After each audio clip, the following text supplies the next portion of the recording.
Before we descend into the darkness, I want to ask a favour. If you enjoy this story, please use your hype points on this video. It helps the channel more than you possibly know. If you're listening on Spotify, leaving a review makes a massive difference. And if you'd like, comment what time it is and where in the world you're listening from. We absolutely love seeing where everyone is tuning in. And of course, if you enjoy the content, consider subscribing. Now let's begin. In the early years of the 20th century, there existed a substance that seemed to embody the promise of modern science itself. Radium, discovered by Marie and Pierre Curie in 1898, possessed a property that fascinated scientists and the public alike. It glowed, not with reflected light, but with its own internal luminescence, a soft greenish-blue emanation that required no external source to sustain it. This self-luminous quality made radium seem almost magical, a bridge between the invisible world of atoms and the tangible world of human experience. By the time the First World War drew to a close, radium had become more than just a scientific curiosity. It had become a symbol of progress, a testament to humanity's growing mastery over nature's secrets. The story of radium's integration into American industrial life begins with understanding what made this element so remarkable. Unlike most materials, radium constantly releases energy in the form of radiation.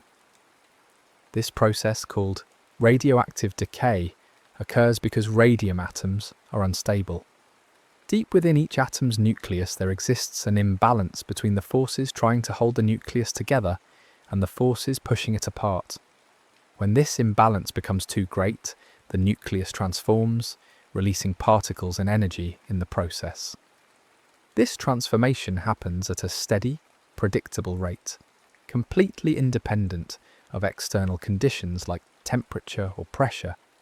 It's as if radium contains its own internal clock, ticking away regardless of what's happening in the world around it. This steady release of energy produces several effects. First, it causes radium to glow in the dark, because some of the energy released excites the electrons in nearby atoms, causing them to emit visible light. Second, it generates heat, a small but measurable amount that you could detect if you held a sample close to your skin. Third, and most significantly for our story, it ionizes the air and materials around it, stripping electrons from atoms and creating charged particles. These three properties, luminescence, heat production, and ionization, would all play crucial roles in how radium came to be used, celebrated, and eventually understood as dangerous. In the years following World War I, American industry was experiencing a period of rapid expansion and modernization. The war had demonstrated the importance of precision manufacturing, and new products were being developed that required careful, detailed work. Among these products were luminous watches and instrument dials.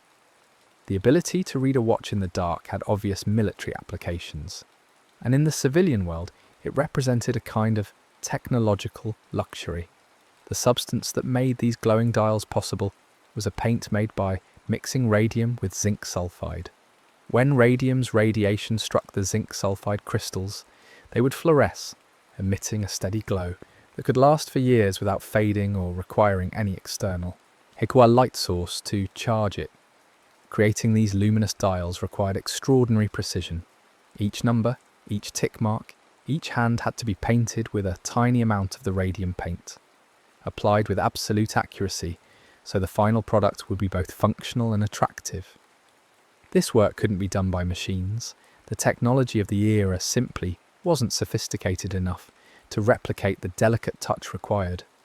Instead, companies hired workers with steady hands and good eyesight, people who could sit for hours applying microscopic amounts of paint to watch faces no larger than a coin. In practice, this meant hiring young women, both because prevailing social attitudes deemed this kind of fine, detailed work particularly suited to women, and because women could be paid less than men for the same labour. The working conditions in these dial painting studios appeared, by the standards of the time, quite pleasant. The rooms were clean and well lit, with large windows allowing natural light to illuminate the workstations. The work itself was sedentary and conducted indoors, free from the physical strain of factory labour or the outdoor exposure of agricultural work. For young women in working-class communities, these positions represented a genuine opportunity. The pay was better than many alternatives, and the work carried a certain prestige.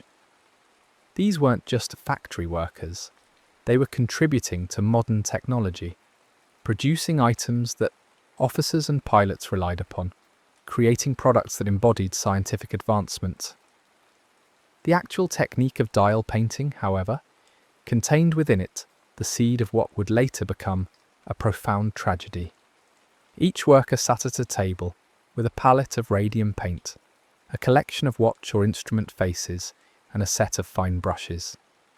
The brushes were extraordinarily delicate, with just a few bristles that needed to maintain a sharp point to create clean, precise lines. After dipping a brush in the paint, the bristles would begin to splay and separate. To restore the point, workers were instructed to place the brush between their lips and gently draw it out, using the moisture and pressure of their lips to reshape the bristles into a fine tip. This technique, called lip pointing or tipping, was standard practice in the industry.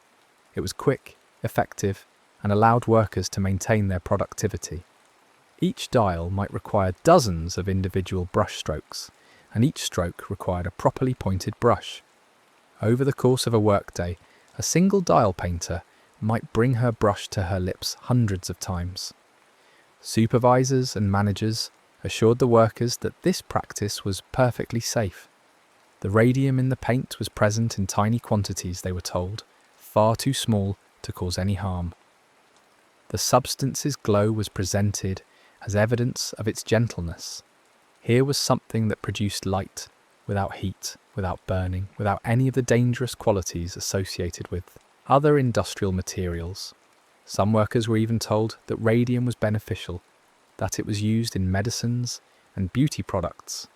This wasn't entirely fabrication. Radium-laced products genuinely existed in the marketplace during this period. Radium water, radium cosmetics, even radium suppositories were marketed as health tonics, based on the reasoning that, if radium was powerful enough to affect living tissue, it might be harnessed for therapeutic purposes. The paint itself had a luminous quality that extended beyond its intended purpose. Workers would notice, as their shifts progressed, that the radium had transferred to their hands, their clothes, their hair.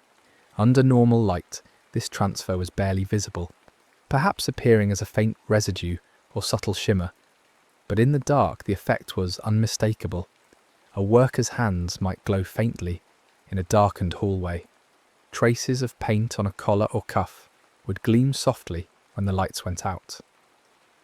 Some workers found this effect delightful, even playing with it, painting their fingernails with radium paint for parties or deliberately dusting a bit on their faces for an ethereal glow in the evening. The radium followed them home, not as a contaminant in their understanding, but as a kind of lingering sparkle, evidence of their connection to something modern and special. This perception of safety wasn't maintained through ignorance alone. Within the same companies that employed dial painters, there existed laboratories where scientists and researchers worked with radium in much larger quantities. In these laboratories, a very different set of protocols governed how radium was handled. Researchers used tools to manipulate samples, maintaining distance between themselves and the radioactive material. They worked behind lead shields that could block radiation. They measured their exposure carefully and limited the time they spent in direct proximity to significant quantities of radium. These precautions existed because the scientists understood, at least in a general way, that extended exposure to radiation could be harmful. The contradiction between these two approaches, careful protection in laboratories, casual contact in painting studios, reveals something important about how risk was understood and distributed in this era. The danger of radium wasn't completely unknown, it was selectively acknowledged. The critical difference lay in who was being exposed and how that exposure was conceptualized. Scientists working with pure radium in research settings were handling concentrations thousands of times greater than what existed in paint, so their precautions seemed justified by the magnitude of their exposure. The dial painters, by contrast, were working with a diluted product, and their exposure was framed not as radiation exposure, but as incidental contact with a commercial product. The paint was a finished good, regulated by consumer product standards rather than industrial safety protocols. This distinction mattered because it shaped how symptoms were interpreted when they began to appear. The first signs of illness among dial painters were subtle and easily attributed to other causes. A worker might notice increased fatigue, but fatigue was a common complaint in any job requiring long hours of concentrated work. A sense of weakness or malaise could be explained by the stresses of daily life, by poor diet, by the various minor ailments that affected everyone from time to time. When more specific symptoms emerged, they initially appeared in forms that had obvious alternative explanations. Pain in the jaw or teeth would send a worker to a dentist, who might diagnose dental caries or an abscess. Anemia could be attributed to menstruation or dietary deficiency. Aching joints might be dismissed as rheumatism, particularly in workers who sat in the same position for hours each day. These early symptoms were experienced in isolation, with each affected worker treating her condition as a private health matter. There was no immediate reason to connect one person's toothache with another person's fatigue or a third person's joint pain. The company maintained its position that the paint was harmless, and this institutional assurance carried significant weight. Medical professionals, when consulted, had no framework for suspecting radium poisoning because the concept barely existed in medical literature. The documented cases of radiation injury that did exist came from very different contexts. Scientists who had suffered acute burns from handling intensely radioactive materials, or the handful of cases involving radium ore miners who had developed lung problems from inhaling radioactive dust. The idea that chronic low-level ingestion of radium could cause systemic illness was not yet part of medical understanding. Understanding why these symptoms appeared requires looking at what radium does inside the human body. When radium enters the body, through ingestion, swallowed with saliva after lip pointing for instance, it isn't treated as a foreign substance to be eliminated. Instead, the body recognizes radium as chemically similar to calcium. This similarity exists because radium and calcium occupy nearby positions on the periodic table of elements, giving them analogous chemical properties. Both are alkaline earth metals that form positive ions with a charge of 2. Both can participate in the same types of chemical bonds and reactions. To the biological systems responsible for absorbing and distributing minerals, radium and calcium are nearly indistinguishable. This case of mistaken identity has profound consequences. Calcium serves numerous essential functions in the human body, but approximately 99% of the body's calcium resides in bones and teeth, where it provides structural support. The skeleton is not a static structure, but a living tissue that constantly remodels itself. Specialized cells called osteoblasts build new bone by laying down minerals, while other cells called osteoclasts break down and reabsorb old bone tissue.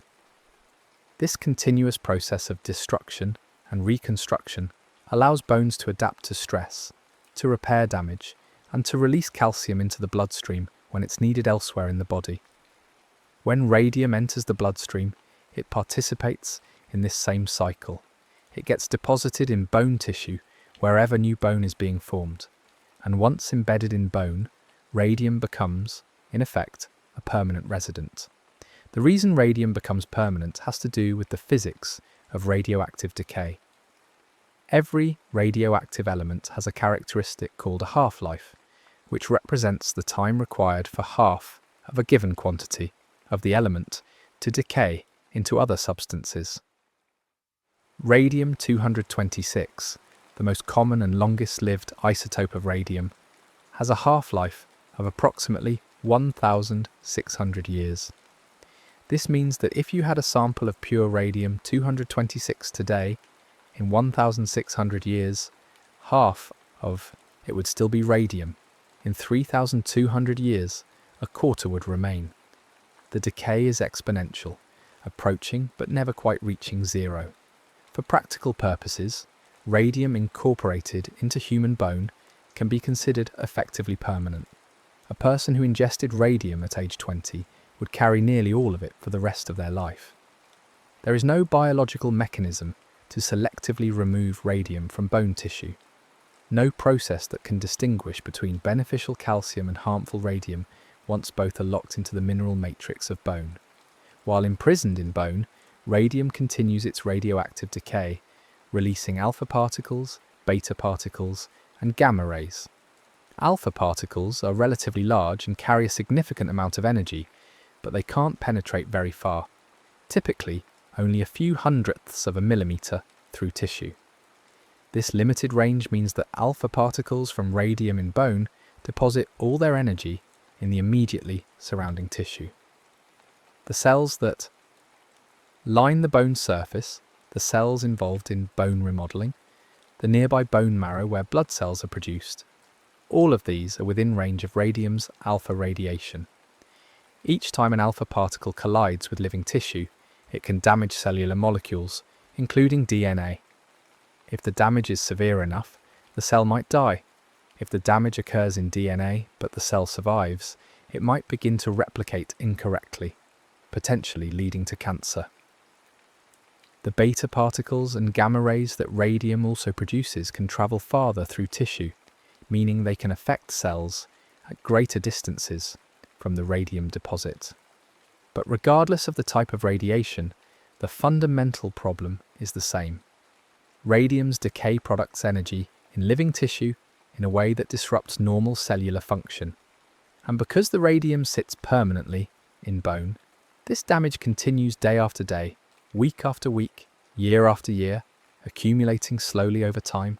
There's no threshold below which radium becomes safe, no point at which the body adapts to its presence. The injury is cumulative and progressive, determined by both the amount of radium present and the duration of exposure. The specific symptoms this produces reflect where radium concentrates and how bones respond to ongoing radiation damage. Jaw pain became one of the earliest and most characteristic symptoms among dial painters because the jaw is a site of particularly active bone remodeling. Teeth are subjected to constant stress from chewing, and the surrounding bone must continuously adapt and repair itself.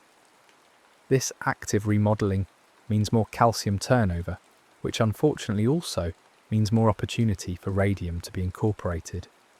Additionally, the mouth was the primary site of exposure for dial painters, meaning the concentration of radium in jawbones might be especially high. As radiation damaged the jawbone, several things could happen. The bone might become brittle and prone to fracture. It might develop areas of necrosis, where tissue dies and begins to break down. It might fail to heal properly after dental work or tooth extraction, leading to chronic infections. In severe cases, the jawbone could actually begin to dissolve, creating holes and weak spots that would eventually become visible on X-rays as areas of darkness where solid bone should be. Anemia appeared frequently because bone marrow, where red blood cells are produced, sits directly adjacent to the bone tissue, where radium accumulates. Radiation damage to bone marrow impairs its ability to produce new blood cells. Red blood cells have a finite lifespan, approximately 120 days, and must be constantly replaced. If bone marrow can't maintain adequate production, the number of red blood cells in circulation gradually declines, leading to anemia. The symptoms of anemia, fatigue, weakness, pale skin, shortness of breath, develop gradually and can easily be mistaken for other conditions, particularly in young women, where anemia from menstrual blood loss provides a ready alternative explanation. Bone pain and spontaneous fractures reflected the progressive weakening of the skeleton itself. Healthy bone has remarkable strength, able to withstand considerable force because of its combination of mineral hardness and organic flexibility. But as radiation damages the cellular machinery responsible for maintaining bone, that strength diminishes. The balance between bone formation and bone resorption becomes disrupted. Areas of bone might become osteoporotic, filled with tiny holes like a sponge. Other areas might develop microscopic fractures that never heal properly. Eventually, bones might break under normal loads, or even spontaneously, without any traumatic event to explain the fracture. For the dial painters experiencing these symptoms in the 1920s, the progression was often gradual enough to allow for continued denial or misattribution. A person might first notice feeling more tired than usual, but attribute it to working long hours or getting insufficient sleep. When dental problems appeared, they would see a dentist who would treat what appeared to be tooth decay or gum disease. When pain persisted after dental work, it might be attributed to poor healing or infection, treated with more dental procedures that often made things worse by creating wounds in tissue that had been compromised by radiation. The workers were young, generally in their late teens or 20s, an age when serious illness isn't expected. Youth itself became a form of camouflage for the disease, making it easier to dismiss symptoms as temporary setbacks rather than signs of progressive illness. The isolation of individual workers' experiences prevented pattern recognition for some time. Each woman's illness was treated as her personal medical issue, discussed with her own doctor, managed within her own family. The company had no systematic health surveillance of workers, no requirement to track illness or injury rates, no protocol for investigating whether occupational exposures might be contributing to health problems. When workers left their jobs due to illness, they simply disappeared from the workplace, their absence creating no formal record beyond a final paycheck and an empty chair. Their departure removed them from the company's concern and from the awareness of their former co-workers, who might not know the details of why a colleague had stopped coming to work. Gradually, however, whispers began to circulate. In small communities where dial painting studios operated, people talk. A family knows their daughter's illness. Neighbours notice absences and funerals. Co-workers share information informally, comparing notes about aches and pains, about dental problems, about doctors' visits. As the number of affected women grew, it became harder to ignore the pattern. Too many young women from the same workplace experiencing similar symptoms. Too many deaths among people who should have been in the prime of life. The coincidence became too large to dismiss as random misfortune. The scientific understanding of what was happening required both clinical observation and laboratory investigation. Doctors who examined severely affected dial painters found symptoms that didn't fit neatly into any known disease category. The combination of bone deterioration, anemia, and failure of wounds to heal suggested some kind of systemic poisoning, but tests for common toxic substances came back negative. The breakthrough in understanding came when researchers began to measure radiation in the bodies of symptomatic workers. Using instruments sensitive to radioactivity, they found that affected women emitted detectable radiation. Their breath was radioactive. Their urine contained radioactive decay products. Most tellingly, their bones, when examined, showed concentrations of radium far exceeding normal background levels. These measurements provided objective confirmation of exposure, but they also revealed something deeply unsettling about the scope of the problem. The women's bodies had become, in effect, permanent radiation sources.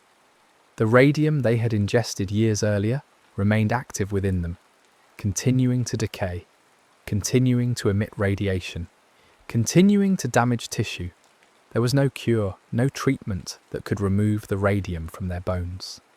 The best medical science could offer was symptomatic relief, pain management, treatment of infections, supportive care. The radiation injury itself was irreversible and progressive. When some of the affected women decided to pursue legal action against their former employers, they faced numerous obstacles beyond their deteriorating health.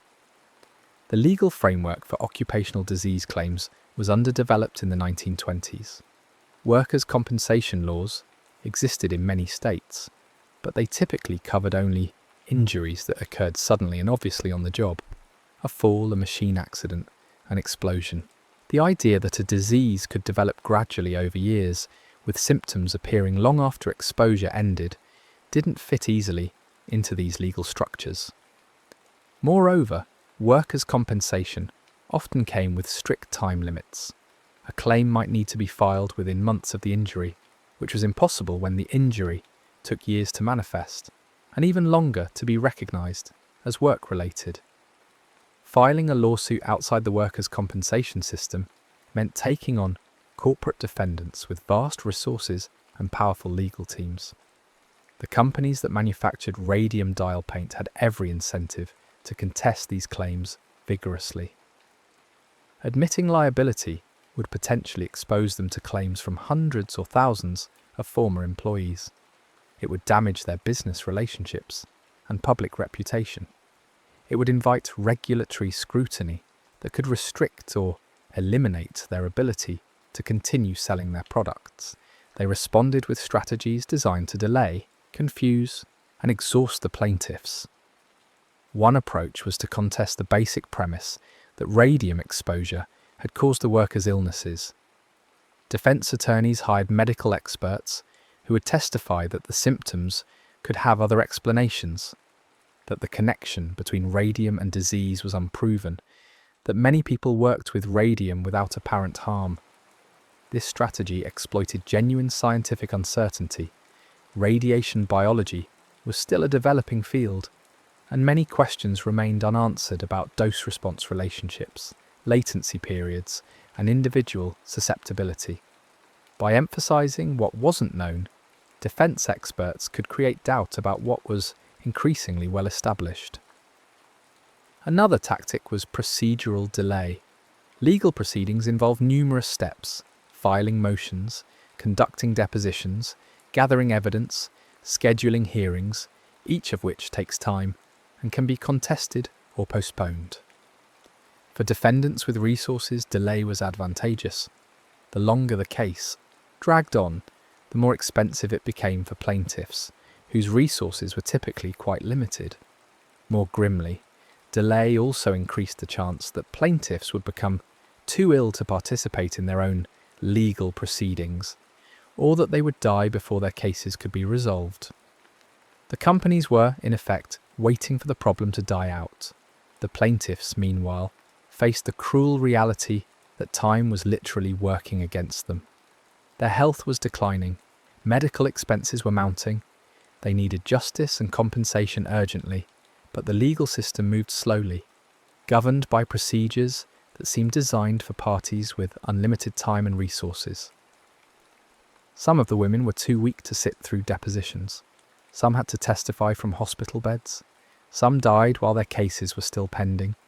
Their claims continued by estates or surviving family members.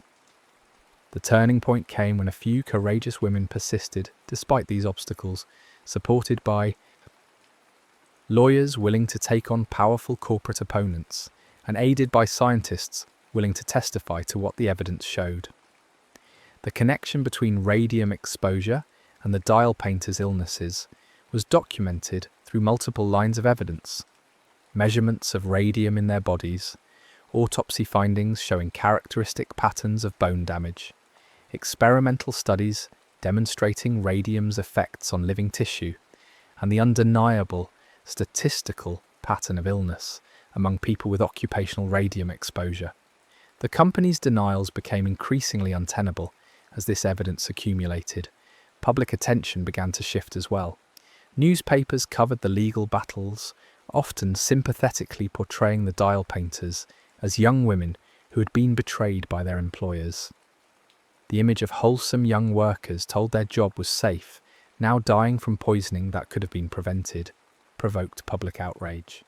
The company's legal maneuvers, the delays, the aggressive cross-examinations of dying women, The denials in the face of mounting evidence looked increasingly callous and indefensible. What had been a private legal dispute became a public scandal. Eventually, settlements were reached in several key cases. The companies agreed to pay compensation to affected workers or their survivors, though the amounts were often modest, given the severity of the harm. More significantly, the cases established legal precedents. Courts recognised that occupational disease, even when it developed slowly and appeared years after exposure, could be grounds for legal liability. The concept of corporate responsibility for worker safety expanded to include long-term health effects of industrial materials. These legal developments didn't help the women who had already been poisoned. For them, the recognition came too late, but they changed the landscape for future workers. The dial painters' cases also catalysed broader changes in how industrial hazards were understood and regulated. The contrast between the protections afforded to laboratory scientists working with radium and the lack of precautions for dial painters became a focal point for advocates of worker safety reform. The argument that exposure standards should protect all workers, not just those deemed scientifically important, gained traction. The principle that employers had a duty to investigate the safety of materials they asked workers to handle, rather than assuming safety until harm was proven, began to be codified in regulations and industry standards. The specific practice of lip pointing was abandoned. Alternative methods for shaping brush tips were developed and implemented. Workers were given tools rather than being expected to use their mouths. Limits were established for the amount of radium that could be present in consumer products. The luminous watch industry continued, but under new restrictions designed to minimize worker exposure. Companies were required to provide safety equipment, monitor worker exposure levels, and conduct regular health examinations. These changes didn't happen immediately or uniformly. Some companies resisted, some jurisdictions were slow to adopt new regulations, but the direction of change was clear and ultimately irreversible.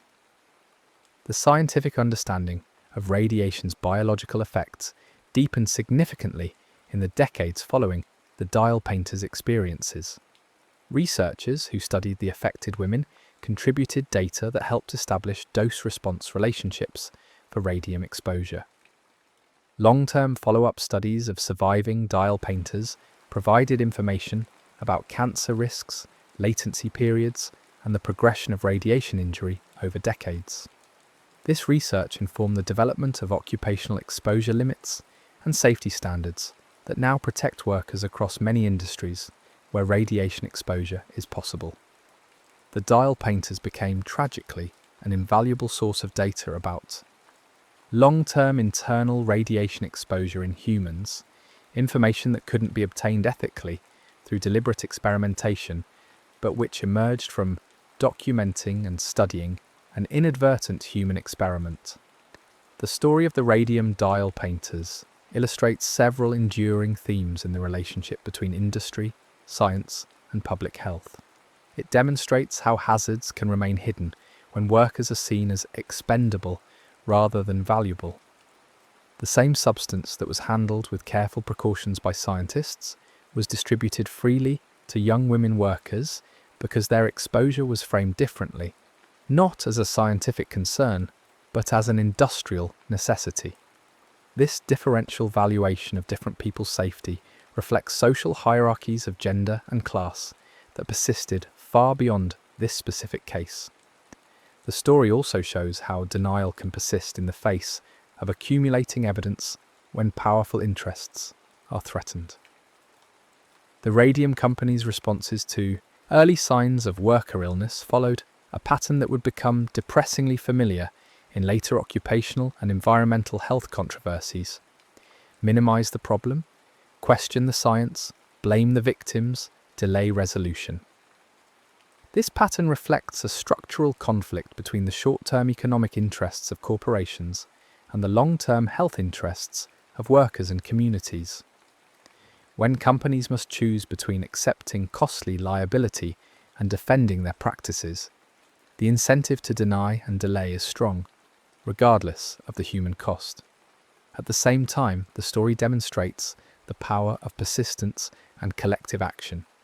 The dial painters who chose to fight back against their former employers faced enormous obstacles: physical illness, social skepticism, corporate legal resources, and systemic bias against women's testimony about their own bodies.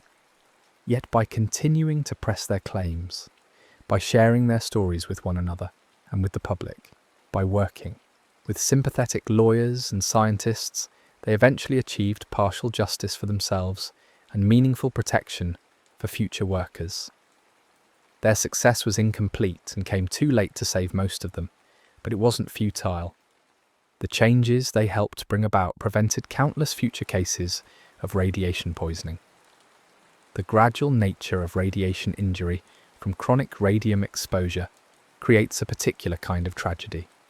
Unlike an acute poisoning or sudden accident, where cause and effect are immediately apparent, radium's effects unfolded over years. Workers ingested tiny amounts with each lip pointing of their brushes, day after day, month after month. The radium accumulated in their bones while they felt fine, while they collected their paychecks, while they went about their lives with no reason to suspect anything was wrong. By the time symptoms appeared, the damage was already done and continuing to worsen. This temporal disconnect between exposure and effect made it harder to recognize the hazard, easier for companies to deny responsibility, and more difficult for victims to prove their cases. The invisibility of radiation adds another layer to this tragedy. Radium's danger can't be seen, smelled, tasted, or felt at the moment of exposure. The alpha particles it emits can't be detected by human senses. Workers had no way to know they were being harmed until the harm had progressed far enough to produce symptoms. This fundamental invisibility of the hazard meant that workers couldn't protect themselves through their own observation and judgment. They were entirely dependent on their employers and on scientific experts to identify risks and implement appropriate protections. When that expertise was withheld or subordinated to economic interests, workers were left vulnerable with no means of self-defense. The glow of radium paint, ironically, served as a kind of false reassurance, something that glowed so beautifully, that created such a pleasing effect that was associated with modern technology and scientific progress. How could it be dangerous? The luminescence became evidence of radium's specialness in a positive sense, its almost magical quality. Workers who dusted themselves with radium paint for cosmetic effect were demonstrating their trust in the substance's safety and their embrace of modernity. The glow that followed them home wasn't a warning sign, but a badge of participation in something new and exciting. Only later would that same glow become something sinister, a visible marker of invisible contamination. Understanding the chemistry of why radium mimics calcium helps explain both why radium is so effectively absorbed by the body and why it concentrates so specifically in bone. Elements in the same column of the periodic table share similar chemical properties because they have the same number of electrons in their outermost shell, which determines how they interact with other atoms. Calcium and radium are both, in group 2, the alkaline earth metals. Both readily form ions with a charge of positive 2 by losing their 2 outermost electrons. Both can substitute for each other in many chemical compounds and biological systems. This similarity is close enough that the intricate cellular machinery responsible for calcium metabolism, the proteins that transport calcium across cell membranes, the signaling systems that regulate calcium levels, the bone cells that incorporate calcium into mineral crystals, all accept radium as an acceptable substitute. This biological recognition of radium as calcium-like extends to multiple systems. The intestine, when presented with radium in ingested material, absorbs it using the same mechanisms that absorb dietary calcium. The bloodstream transports radium bound to the same carrier proteins that transport calcium. The kidneys regulate radium excretion using the same systems that regulate calcium excretion. At each step, the body treats radium as if it were a familiar, necessary mineral rather than a toxic contaminant. Only when radium settles into bone and begins its radioactive decay does the body's mistake become apparent, and by then it's too late for correction. The half-life of radium-226 deserves particular attention because it represents a kind of perfect storm of unfortunate properties. At 1,600 years, radium's half-life is long enough that any amount ingested will remain almost entirely present throughout a human lifespan. Unlike short-lived radioactive elements that decay to negligible levels within hours or days, radium provides essentially permanent exposure. Yet radium's half-life is also short enough, in nuclear terms, that it decays actively, releasing radiation at a significant rate. Extremely long-lived radioactive elements, with half-lives measured in millions or billions of years, are relatively safe precisely because they decay so slowly that their radiation output is minimal. Radium occupies a middle ground where it's both persistent and highly active, old enough to stay, young enough to keep causing damage. The particular types of radiation that radium emits also matter for understanding its biological effects. Alpha particles, because they're relatively massive and highly charged, interact strongly with matter. When an alpha particle travels through tissue, it strips electrons from atoms along its path, creating a dense track of ionization. This ionization can break chemical bonds, create reactive molecules called free radicals, and damage cellular components, including DNA. The high density of ionization along an alpha particle's track means that even a single particle traversing a cell nucleus can cause multiple DNA breaks in close proximity, making repair difficult and increasing the probability of lethal or mutagenic damage. Because alpha particles can't penetrate the skin, external exposure to alpha-emitting materials is relatively harmless. The radiation is stopped by the outer layer of dead skin cells, but internal exposure with alpha-emitting materials lodged in tissue creates intense localized damage to living cells. The beta particles and gamma rays that radium also produces, both directly and through its decay products, add to the overall radiation dose, but in different ways. Beta particles can penetrate a few millimeters of tissue, affecting a larger volume around each radium deposit. Gamma rays can penetrate the entire body, meaning radium in one bone can irradiate distant organs. Together, these different types of radiation create a complex pattern of exposure, with the most intense damage occurring immediately adjacent to radium deposits, but more diffuse effects extending throughout the body. The cumulative nature of radiation damage deserves emphasis. Each individual interaction between radiation and tissue, each ionization, each free radical formation, each DNA break is a microscopic event affecting one or a few molecules. Most such events are inconsequential, either because they affect molecules that don't matter much, or because cellular repair mechanisms fix the damage. But cells are constantly exposed to radiation from radium deposits in bone, hour after hour, day after day, year after year.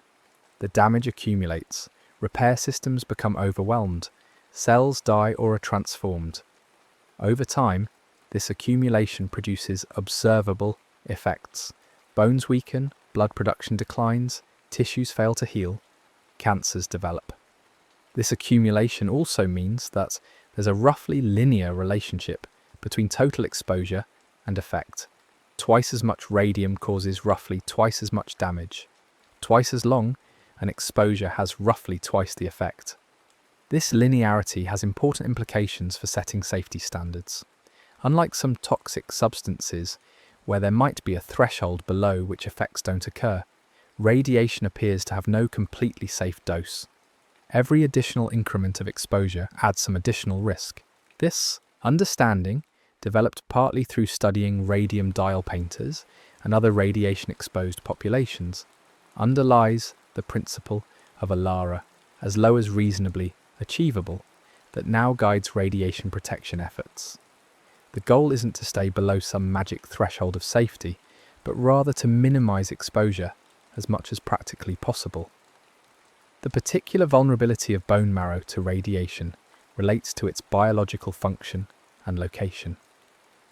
Bone marrow is one of the body's most actively dividing tissues. Stem cells in the marrow are constantly dividing to produce new blood cells, red cells to carry oxygen, white cells to fight infection, platelets to promote clotting. This high rate of cell division makes bone marrow especially radiation sensitive because radiation damage to DNA is most likely to have serious consequences when cells are in the process of dividing. Additionally, bone marrow sits directly adjacent to bone surfaces, where radium accumulates, placing it in the zone of maximum radiation intensity from alpha particles.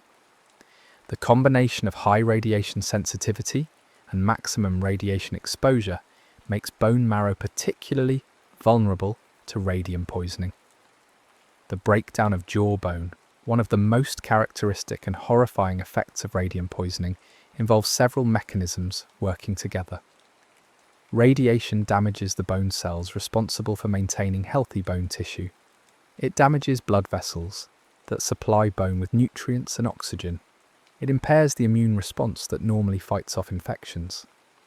When a tooth is extracted or other dental work creates a wound in radium-damaged jaw tissue, all of these impairments combine to prevent normal healing. Instead of closing and recovering, the wound becomes a site of infection, an ongoing tissue breakdown. Bacteria invade the injured tissue, which can't mount an effective defense. The infection spreads into surrounding bone, causing more death and damage. The bone literally rots, developing areas of necrosis that may eventually separate from the living bone around them. In severe cases, entire sections of jawbone could be lost, creating devastating disfigurement and making eating or speaking extremely difficult. The social dimensions of the dial painter's experience extend beyond the immediate facts of their poisoning and legal battles. These were predominantly young working-class women, and their status on multiple social hierarchies affected how their concerns were received. When they reported symptoms to doctors, those symptoms were often interpreted through gendered assumptions. Women's reports of pain or illness were more likely to be dismissed as emotional or exaggerated, attributed to nerves or hysteria rather than organic disease. When they sought legal redress, they had to overcome skepticism about women's reliability as witnesses and the assumption that working-class plaintiffs were trying to unfairly extract money from respectable businesses. These prejudices weren't absolute. Some doctors listened, some lawyers took their cases seriously, but they created additional barriers that made the path to recognition and justice more difficult. The company's tactics in defending against lawsuits often exploited these gendered dynamics. Defense attorneys would ask invasive questions about women's personal lives, reproductive histories, and moral character, looking for anything that could be used to suggest that their illnesses had other causes or that they were unreliable witnesses. This cross-examination style, designed to intimidate and discredit, took advantage of social norms that made it difficult for respectable women to discuss certain topics in public. The fact that the plaintiffs were often seriously ill, sometimes visibly disfigured by their disease, didn't inspire gentleness from defense counsel. If anything, their desperation was treated as evidence that they might fabricate or exaggerate claims to obtain compensation. The scientific investigation of the dial painter's illnesses also had a troubling dimension. While some researchers genuinely wanted to help the affected women and establish the facts about radium poisoning, others viewed them primarily as research subjects, an unfortunate but scientifically valuable opportunity to study radiation effects in humans. Women who consented to examinations and tests were sometimes not fully informed about the purpose of the studies or how the data would be used. Their bodies in life and sometimes after death through autopsies became sources of scientific data that advanced understanding of radiation biology but didn't necessarily benefit them directly. This exploitation of vulnerable people for medical research, even when motivated partly by genuine scientific interest rather than pure callousness, reflects the power imbalances inherent in early 20th century medical practice. The long-term follow-up of surviving dial painters provided decades of data about the late effects of radium exposure. Some women who had worked as dial painters but whose exposure was relatively limited survived for many years, though often with chronic health problems. Studies that tracked these women over decades documented increased rates of bone cancer, particularly in the skull and facial bones. They documented persistent anemia and immune dysfunction. They provided information about how radiation exposure in youth affected pregnancy outcomes and general health in later life. This research contributed substantially to modern radiation protection standards, helping establish exposure limits designed to keep risks acceptably low. But each data point represented a life affected, a person living with the consequences of exposure that could have been prevented. The changes in occupational safety standards that followed from the dial painters' cases weren't limited to radium or radioactive materials. The principles established that employers have a duty to investigate the safety of materials they use, that workers deserve protection based on what science knows about hazards, rather than having to prove harm after the fact, that occupational disease can justify legal liability even when it develops gradually. These principles applied broadly. They contributed to the development of regulatory agencies charged with protecting worker safety and health. They supported the growth of industrial hygiene as a professional field. They provided legal and moral ammunition for workplace safety advocates across many industries. At the same time, the pattern of deny, delay, and defend that characterized the radium company's response would recur in countless later cases. Asbestos manufacturers would use similar tactics when evidence emerged of asbestos-related disease.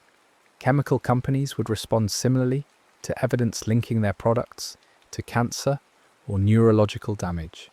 Tobacco companies would refine these strategies to an art form in defending against smoking-related health claims. The structural incentives that encourage denial in the radium cases, the potential for massive liability, the threat to ongoing business operations, the availability of legal resources to mount aggressive defences exist in many corporate contexts. Changing these dynamics requires not just scientific evidence or individual courage, but systemic reforms that shift the balance of power and accountability. The idea that some stories end not with darkness, but with illumination provides a gentler way to think about the dial painters' legacy. Their suffering was real and largely unremedied for most of them personally. But by refusing to accept that suffering in silence, by pursuing their claims despite enormous obstacles, by allowing their bodies to be studied even when that study couldn't cure them, they helped create light in the sense of understanding and protection for others. The very invisibility of radiation that made it so dangerous also made their testimony crucial. Absent their willingness to speak up, to connect their symptoms to their work, to persist in demanding recognition, the hazard might have continued to be ignored or minimized for much longer. The watch faces they painted glowing softly in the dark were meant to help people read time when light wasn't available.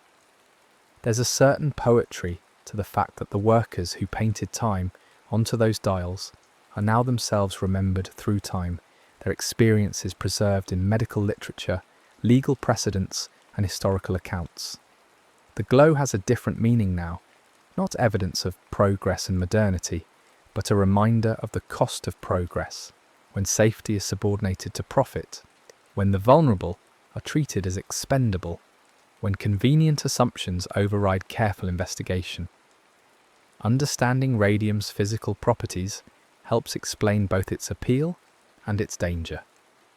The fact that it glows without requiring any external energy source made it seem almost magical in an era when most light sources required fuel, electricity, or recent exposure to bright light. Phosphorescent materials that glow in the dark after being charged by light were already known, but radium was different. Its luminescence was permanent, self-sustaining, requiring nothing but time. This property made radium intensely valuable for applications where reliable luminescence was needed. Instrument dials in dark environments, emergency exit signs, safety markers.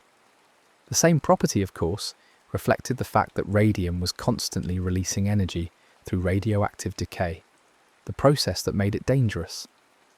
The specific wavelength of light produced when radium's radiation excited zinc sulfide crystals fell in the blue-green range of the visible spectrum, to which human eyes are particularly sensitive. This made radium paint exceptionally effective for its intended purpose. The glow was bright enough to be easily visible in dark conditions, but not so bright as to be distracting or to interfere with dark adaptation. The aesthetic quality of the glow, often described as beautiful or otherworldly, contributed to radium's mystique and appeal. It looked like something special, something modern and scientific and wonderful. This aesthetic appeal helped obscure the hazard, making radium seem benign or even beneficial rather than dangerous. The broader cultural context of the 1920s also shaped how radium was perceived and used.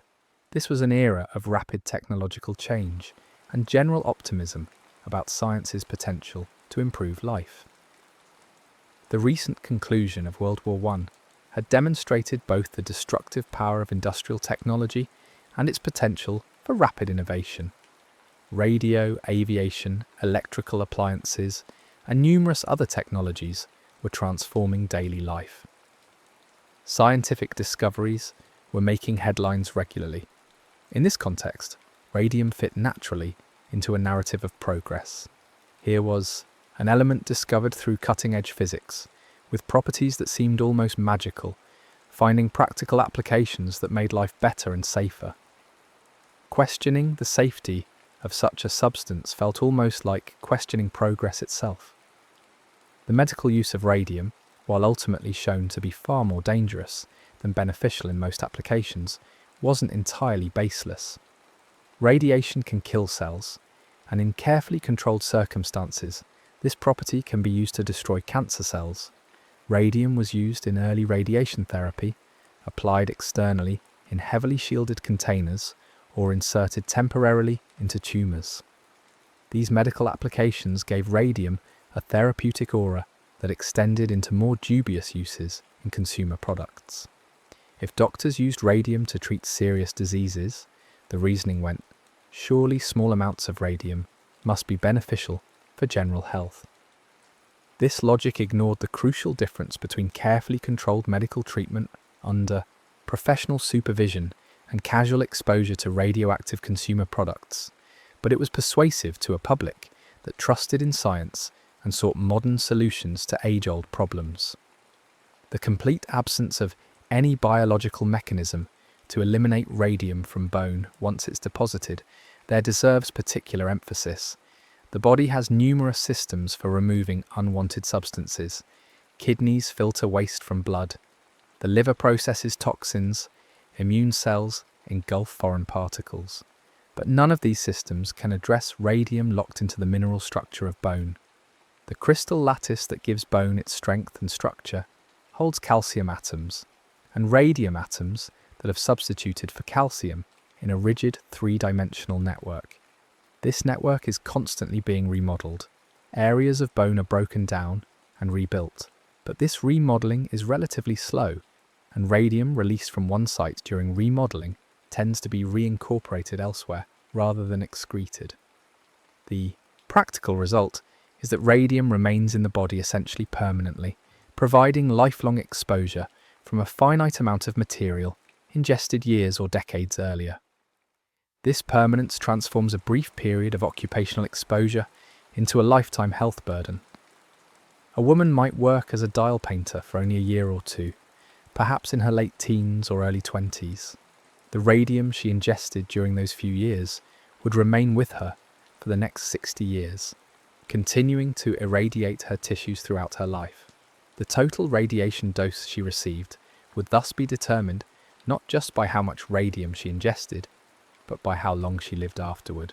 Women who survived longer with their radium burden actually accumulated higher total doses than those who died younger, though the relationship between dose and outcome is complex and influenced by many factors, including where specifically the radium deposited and individual variation in radiation sensitivity.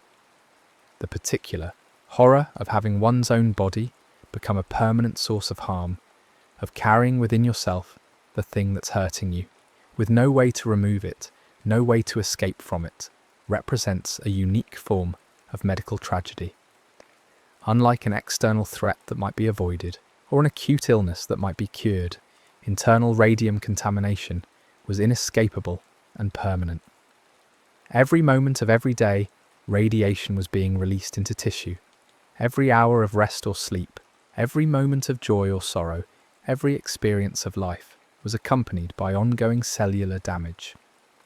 This knowledge, once the nature of radium poisoning was understood, must have been extraordinarily difficult to bear.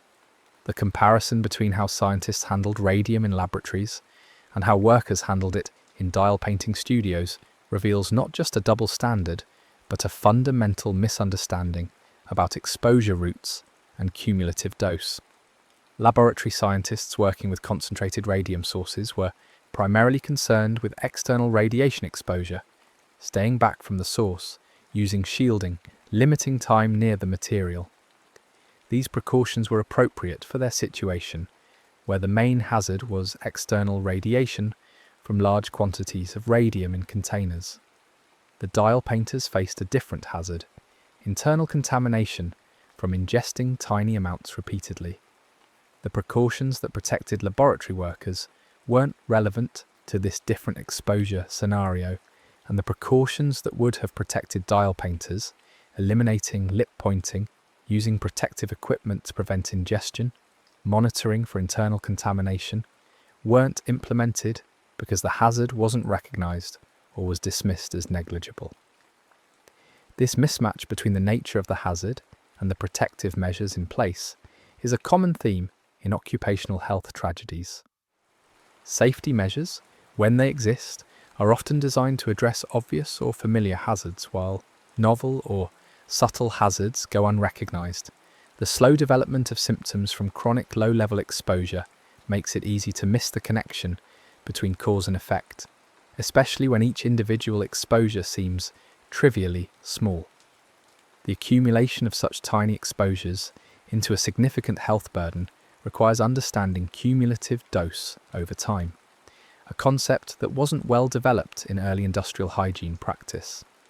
The question of what the companies knew and when they knew it remains significant both for historical understanding and for drawing broader lessons.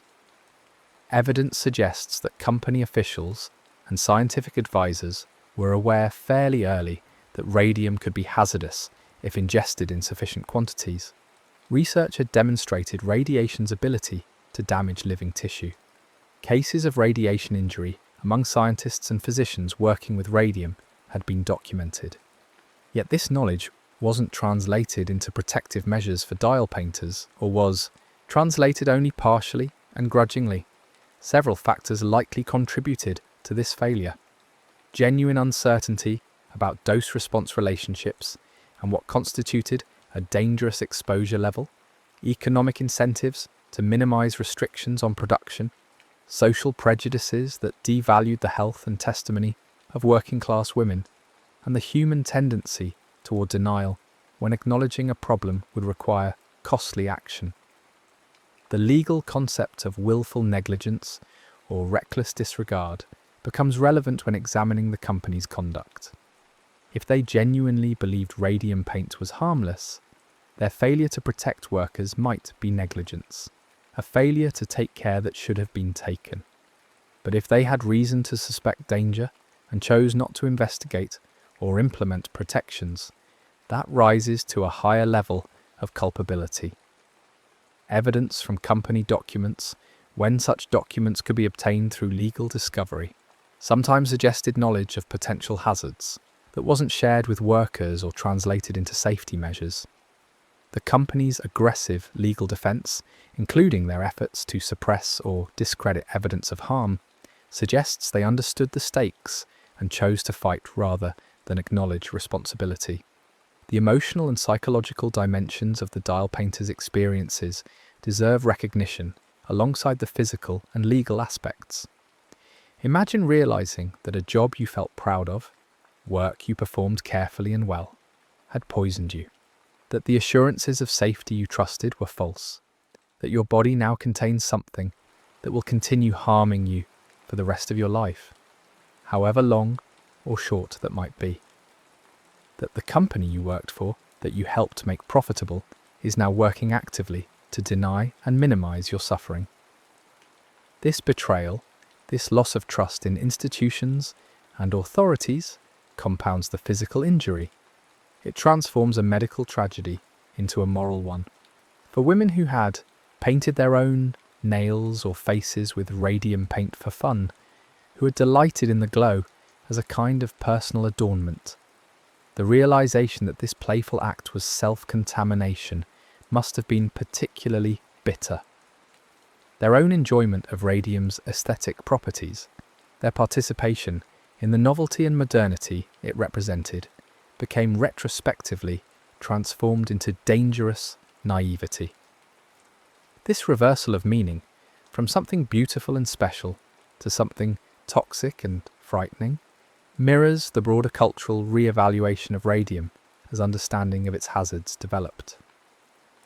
The social networks among dial painters, initially connections through shared work experience, became vital support systems as illness emerged. Women who might not have recognized the pattern of their individual symptoms could compare notes with former co-workers and realize they were experiencing similar problems.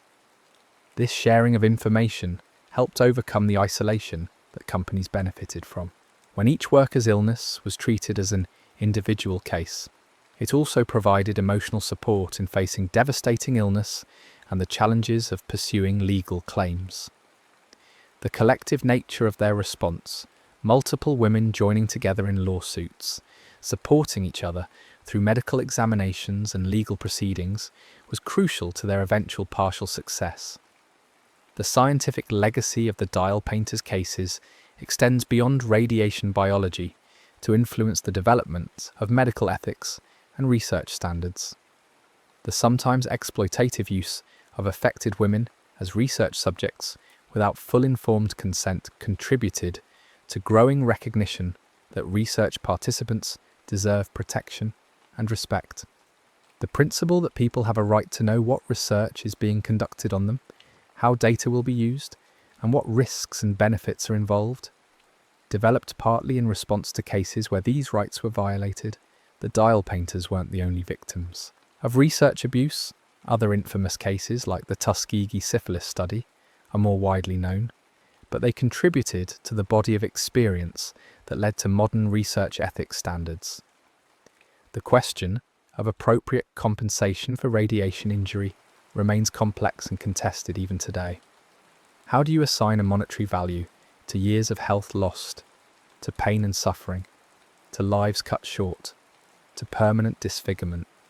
The settlements reached in the dial painters' cases, while significant enough to frighten companies, were often modest compared to the actual harm suffered.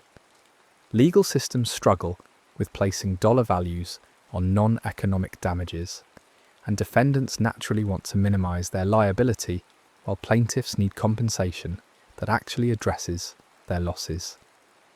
The dial painters who settled their cases often received amounts that helped with medical expenses and provided some financial security for surviving family members, but couldn't truly compensate for what was taken from them. The broader question of preventing future similar tragedies requires systemic approaches beyond individual lawsuits.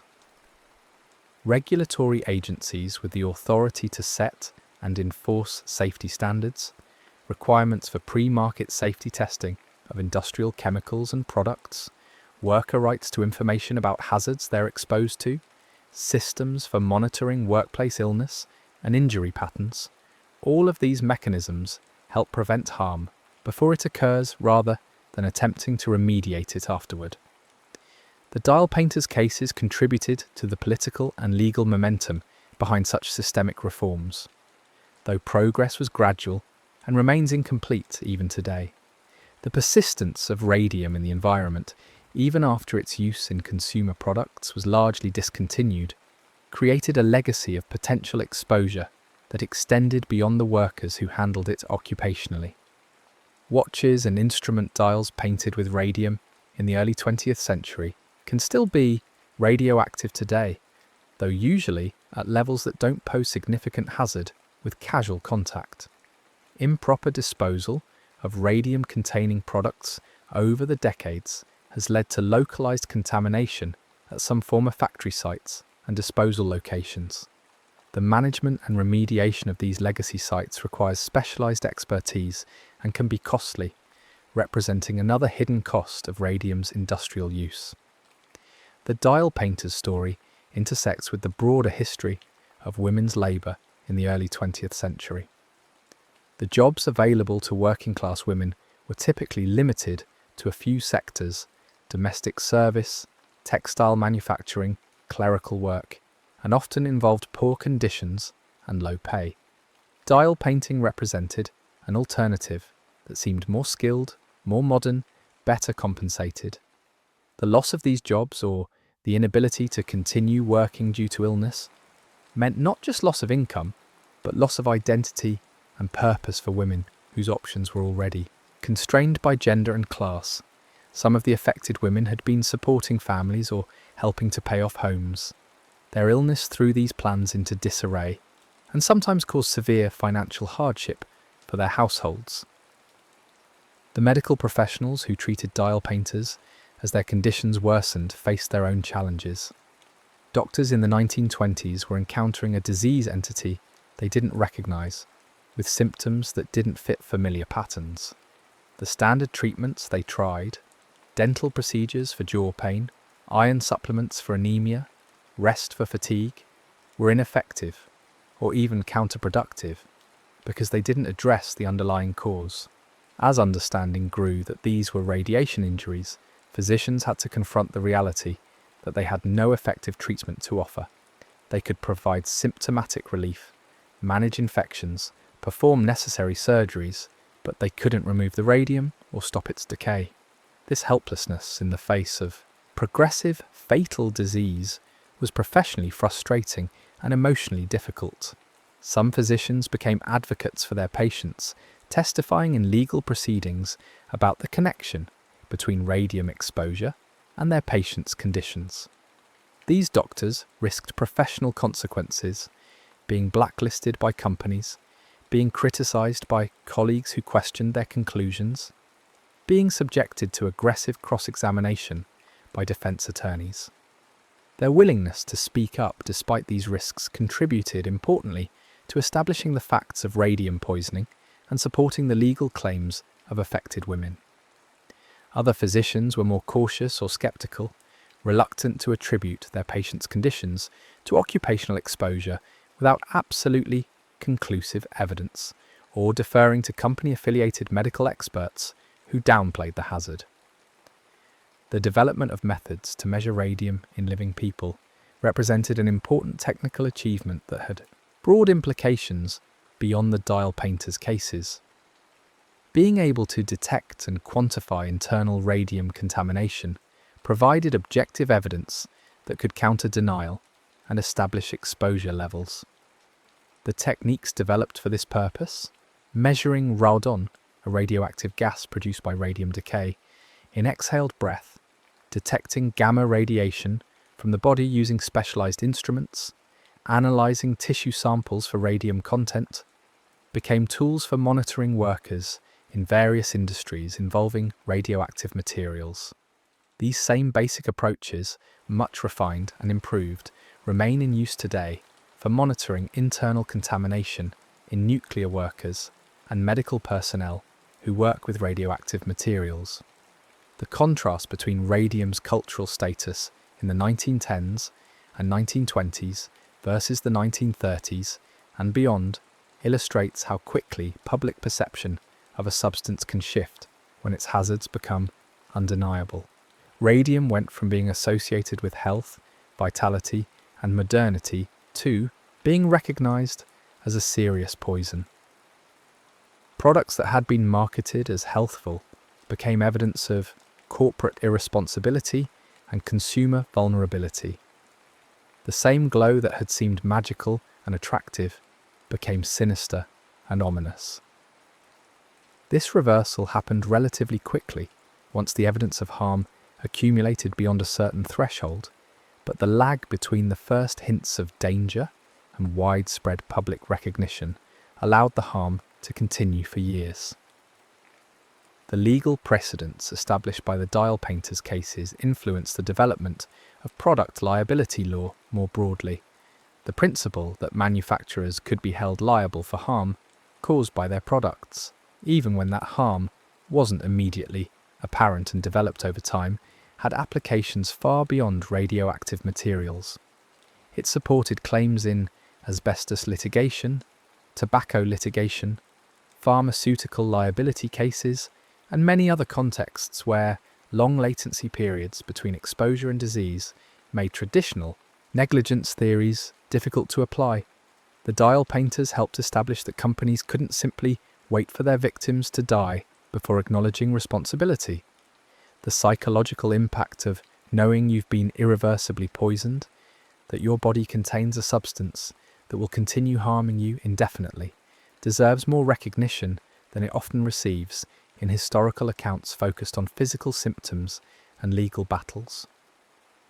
Several dial painters left letters or diary entries describing their mental state, their struggle to maintain hope while living with the knowledge of their poisoning, their anger at the betrayal by companies they had trusted. This psychological dimension of toxic exposure, the loss of bodily integrity, the violation of trust, the theft of future possibilities, affects quality of life as surely as physical symptoms do. For families of affected dial painters, watching a daughter or wife or sister decline from mysterious illness that eventually revealed itself as poisoning created its own trauma. Parents who had encouraged their daughters to take these good jobs felt guilt. Spouses faced the prospect of losing their partners prematurely and potentially raising children alone. Siblings watched their sisters suffer through painful symptoms and disfiguring disease. The financial strain of medical expenses compounded the emotional burden, and for some families, the loss of the dial painter's income created additional hardship. The ripple effects of each case of radium poisoning extended through entire family networks. The children of dial painters faced particular concerns. Would maternal radium exposure affect their children? Could radium be passed through the placenta or through breast milk? Evidence suggested that radium could cross the placenta, and that children of exposed mothers might have elevated body burdens of radium, though generally at lower levels than their mothers. The long-term health effects on these children became another area of research, though data was more limited because the second-generation exposures were typically much lower. Still, the possibility that one's children might suffer health consequences from parental occupational exposure added another dimension of tragedy. The question of why lip pointing persisted as a technique even after some workers expressed concerns about it highlights the power dynamics of the workplace. In an era when workers had limited rights and few alternatives for employment, especially for women, challenging management practices was risky. A worker who refused to lip point or who raised safety concerns might be labelled troublesome and fired. In communities where dial painting factories were major employers, losing such a job could mean economic hardship with few alternatives. This structural vulnerability meant that even workers who had doubts about safety often continued the practices they were instructed to follow because the immediate cost of resistance seemed higher than the theoretical risk of long-term harm. The company's insistence that radium was safe, even in the face of mounting evidence otherwise, reflected not just economic self-interest, but also the human capacity for motivated reasoning. Company officials may have genuinely convinced themselves that their products were safe, interpreting evidence in ways that supported their desired conclusion, dismissing contrary evidence as unreliable or irrelevant. This self-deception made it easier to continue operations without the burden of guilt, but it also made the companies more resistant to changing their practices, even when the prudent course would have been to implement precautions while investigating the matter further. The combination of financial incentive and psychological defense mechanisms created powerful resistance to acknowledging the problem. The scientific debates about radium's safety often turned on questions of dose and threshold. Company-aligned. Experts would argue that the small amounts of radium in paint were far below levels known to cause harm, implying a threshold below which radium was safe. Independent researchers increasingly argued that radiation effects were cumulative with no safe threshold, meaning any exposure carried some risk. This scientific disagreement wasn't simply an academic matter. It had immediate practical consequences for how workers should be protected and whether companies bore liability for their practices. The eventual resolution in favour of the no-threshold model, supported by both theoretical understanding of radiation's effects on DNA and empirical data from exposed populations, had broad implications for radiation protection standards across many contexts. The preservation of the dial painter's story in historical memory serves multiple purposes. It honours the women who suffered and fought for recognition. It provides a cautionary tale about the importance of worker protection and corporate responsibility. It illustrates the scientific process of discovering and understanding a novel hazard. It demonstrates the power of collective action and persistence in achieving justice. Different audiences may emphasize different aspects of the story. Labour historians focus on worker organising and legal battles, medical historians on the development of understanding radiation biology, social historians on gender and class dynamics. But all of these perspectives contribute to a fuller understanding of what happened and what it means. The dial painter's experiences also connect to broader questions about risk, technology, and progress. Every new technology, every new material, every new industrial process carries some degree of unknown risk.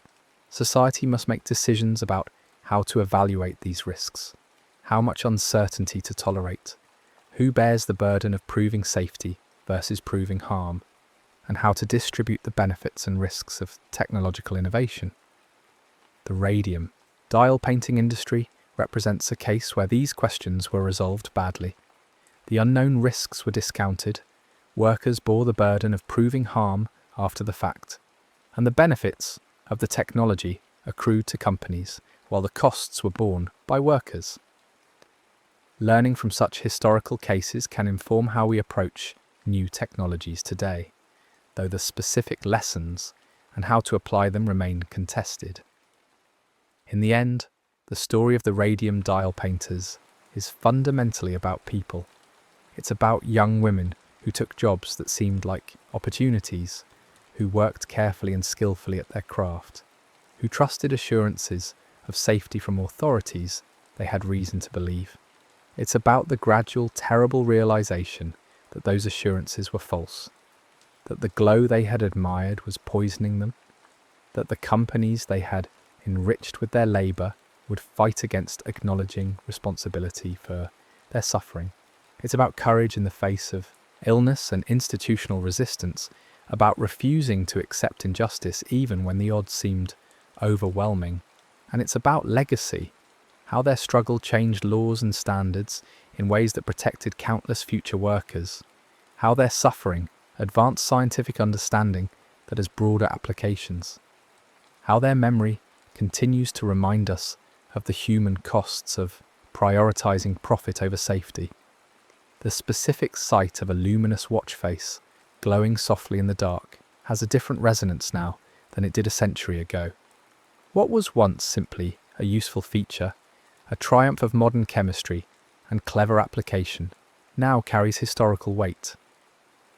Each glowing number represents uncounted brush strokes, each stroke representing a moment when a dial painter brought her brush to her lips, ingesting a tiny amount of radium, contributing to an accumulation that would eventually harm her.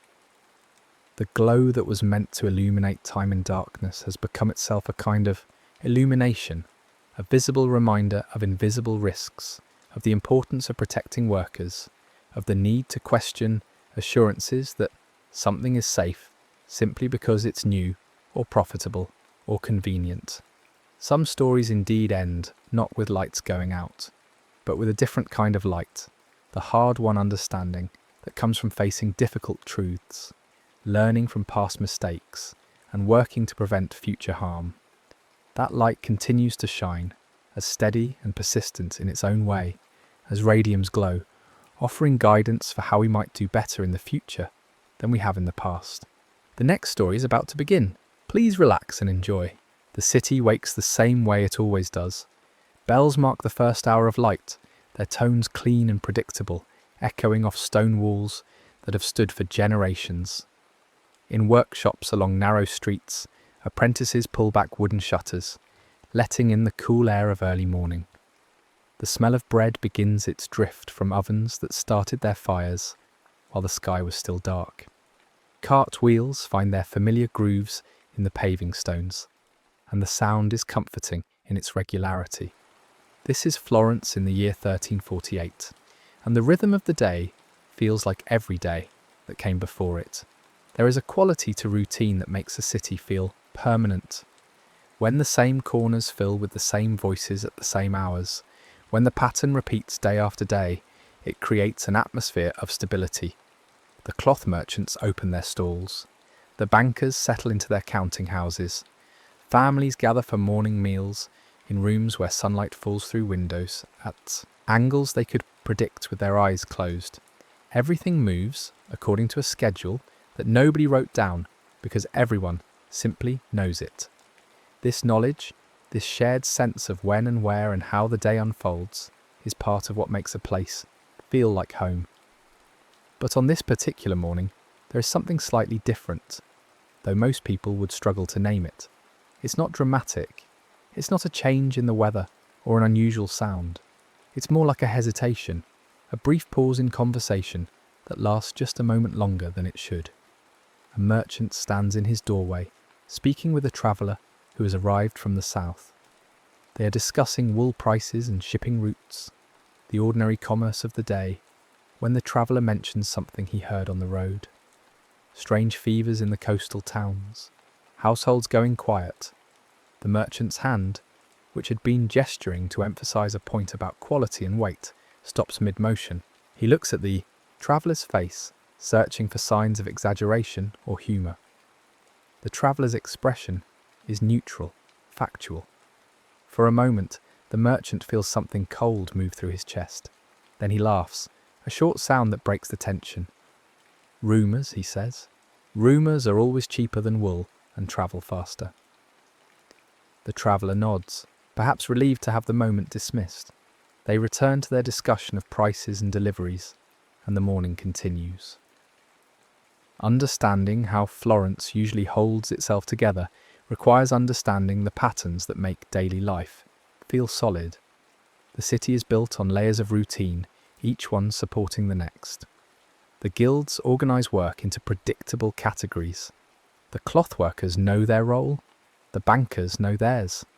The stonemasons, the leather workers, the merchants of grain and wine, all moving through days that follow templates established long ago. There is comfort in this structure. When you wake knowing what your day will contain, when you can predict where you will be at midday and who you will likely encounter, the world feels manageable. Churches provide another kind of structure, marking time not just in hours but in seasons and feast days. The calendar of religious observation gives shape to the year. Certain weeks call for certain prayers. Certain days require attendance, require specific foods, require families to gather. These are not burdens exactly. They are more like anchors, fixed points around which life arranges itself. When everyone follows the same calendar, when the same bells call people to the same rituals, it creates a web of shared experience that holds the community together. The physical closeness of city life adds another dimension to this sense of connection. In Florence, bodies are rarely far apart. The streets are narrow. The market squares fill completely during busy hours. In churches, people stand shoulder to shoulder. In workshops, apprentices work elbow to elbow with masters. In homes, families share rooms and beds, their breathing synchronized in sleep. This proximity is normal. It's part of what makes the city feel alive. The press of the crowd, the overlap of voices, the shared air warm with breath and conversation. These are the textures of urban life. They are signs of prosperity and community, evidence that the city is thriving. There is an irony gathering at the edges of this description, though it hasn't become visible yet. The very things that make the city feel vital and connected. The closeness, the shared spaces, the predictable gathering of bodies in markets and churches and workshops. These same things are about to transform into something dangerous, but that transformation hasn't happened yet. For now, the closeness still feels like safety. The crowd still feels like company. The routine still feels like a promise that tomorrow will arrive, much like today. The disease doesn't announce itself clearly. It arrives as talk, as stories, as information that travels along the same routes that bring goods and news. People who make their living on the roads, merchants and carriers and travellers, begin mentioning things they've heard. There are fevers in the port cities. Whole households have fallen ill. Some towns have marked houses with signs to warn others away. These reports arrive fragmentary and confused, filtered through multiple retellings, mixed with exaggeration and rumour. It's hard to know what to believe. Florence's first response to these whispers is a form of selective attention. The stories are noted, then reframed. The illness is somewhere else. It's in other cities, other regions, places with different circumstances. Perhaps the air is bad there. Perhaps the people live differently. Perhaps their water sources are contaminated. There are always reasons why misfortune strikes one place and not another. And finding those reasons is a way of creating distance, of maintaining the belief that what happens elsewhere won't happen here. This isn't quite denial. It's more like a sorting process, a way of managing information so that it doesn't overwhelm the ability to function. The conversations about these distant troubles follow a pattern. Someone mentions what they've heard. Others listen, ask questions, speculate about causes. Then someone offers reassurance. Florence is well governed. Florence has good physicians. Florence's climate is temperate and healthy. The conversation shifts to other matters. Business continues. The day moves forward. This pattern repeats across the city in dozens of conversations, each one arriving at roughly the same conclusion, that the problem, whatever it is not here. Fear, when it does begin to spread, doesn't do so dramatically. It's more like watching ink dropped into water, the way the colour diffuses slowly through the clear liquid, changing it so gradually that you can't point to the exact moment when the water stops being clear and becomes tinted. The fear works similarly. It seeps into ordinary interactions. A hesitation before shaking hands, a step backward in conversation, a decision to avoid a particular street without a clear reason why. These are small adjustments, barely noticeable individually, but they accumulate. Then the first cases appear within the city itself, and the nature of the situation changes. A household near the river goes quiet. The shutters stay closed past the hour when they usually open. Neighbours notice but don't immediately investigate. Perhaps the family's travelling. Perhaps they're attending to some private matter. Days pass. The shutters remain closed. Someone finally inquires and receives no answer. The silence from that house becomes a kind of information itself. though nobody wants to interpret it directly. At a workshop in the cloth district, a skilled dyer doesn't arrive for work. This is unusual because the man is reliable, known for his punctuality and dedication. His apprentices wait, unsure what to do without instruction. After a few hours, one of them walks to the dyer's home to check on him. The apprentice returns alone, his face pale, and says only that the master won't be coming. He doesn't elaborate. The other workers don't press for details. They find tasks they can do without supervision, and the day continues in a diminished way. The bells begin ringing with increased frequency. At first, this could be coincidence. People die. Bells ring to mark deaths. This is normal. But the number increases. The bells ring in the morning, at midday, in the evening. They ring from different churches, creating an overlapping pattern of sound that becomes part of the background of the day. It's still possible for a while to pretend this is unremarkable. The human mind is skilled at finding alternative explanations, at preserving the sense that things are fundamentally normal even when evidence suggests otherwise. People begin creating private rules for themselves, small protocols meant to reduce risk. These rules are personal, not official. No authority has issued guidelines yet. Instead, individuals make their own calculations about safety. One person decides to avoid the market square and instead sends a servant to purchase necessities. Another chooses to speak with neighbours only from a doorway, maintaining distance rather than inviting people inside. Someone else begins washing their hands more frequently, using soap and water in a ritual that feels like it might help, though the connection between cleanliness and safety is intuitive rather than understood. These personal rules reveal something about how fear operates when the danger is invisible. When you can't see the threat, can't point to it or track its movement, you create your own map of safety based on guesses and feelings. The mind needs some sense of control, some set of actions that might make a difference. So people invent strategies. They avoid certain streets, they limit their interactions. They change their routines in ways that feel protective, even if they can't quite explain why one route is safer than another, or why speaking from a doorway is better than speaking in a room. The fear at this stage is not dramatic. It's administrative. It's the feeling of reorganizing your day around an uncertainty, of making small adjustments that add up to a significantly altered pattern of living. The eeriness comes from the quietness of it, the way people change their behavior without fanfare, without announcement, simply adapting to new invisible rules that everyone seems to be learning simultaneously. As weeks pass, the pattern of private quarantine becomes more visible. Households begin sealing themselves away, not because anyone has ordered them to, but because isolation seems like the only reasonable response to an illness that spreads through proximity. Curtains stay drawn, even at midday, when sunlight would normally fill rooms and warm floors. Windows remain closed despite the summer heat. The usual sounds of domestic life, voices and movement, and the small noises of cooking and cleaning become muffled or absent. Communication between neighbours shifts to accommodate this new distance. A question might be called down a stairwell instead of asked face to face.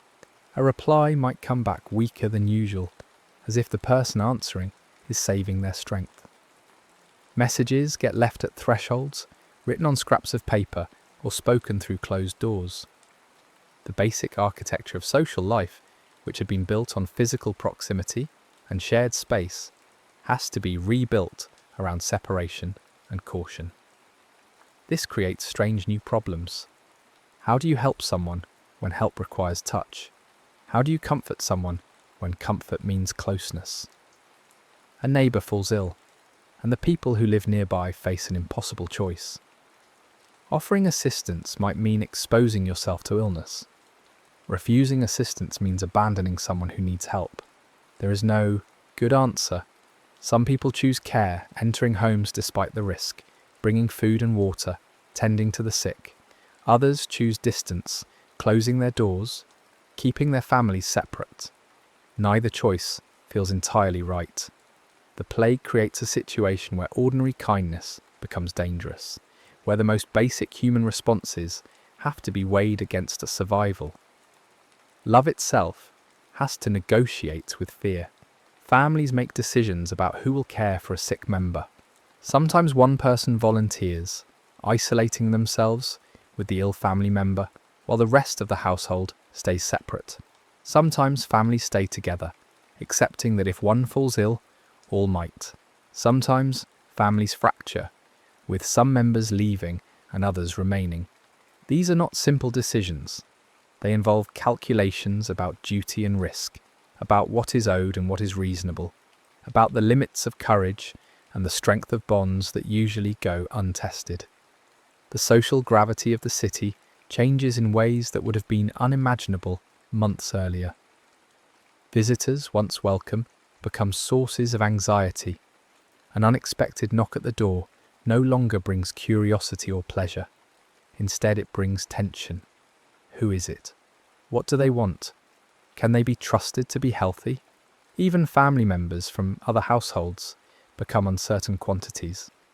The embrace of a relative, once automatic, now requires thought. The kiss of greeting is skipped. The handshake is replaced with a nod. Public life begins to warp under this pressure. The markets continue because people still need food, but they change character. The crowds thin out, though never completely. There are always some who must go out, either because they have no one to send in their place, or because their work requires it. The people who do venture to market move differently. They hurry. They maintain distance from one another. Transactions that used to involve conversation and negotiation become brief and efficient. Money changes hands with minimal contact. Goods are set down and picked up rather than passed directly. Church attendance becomes complicated.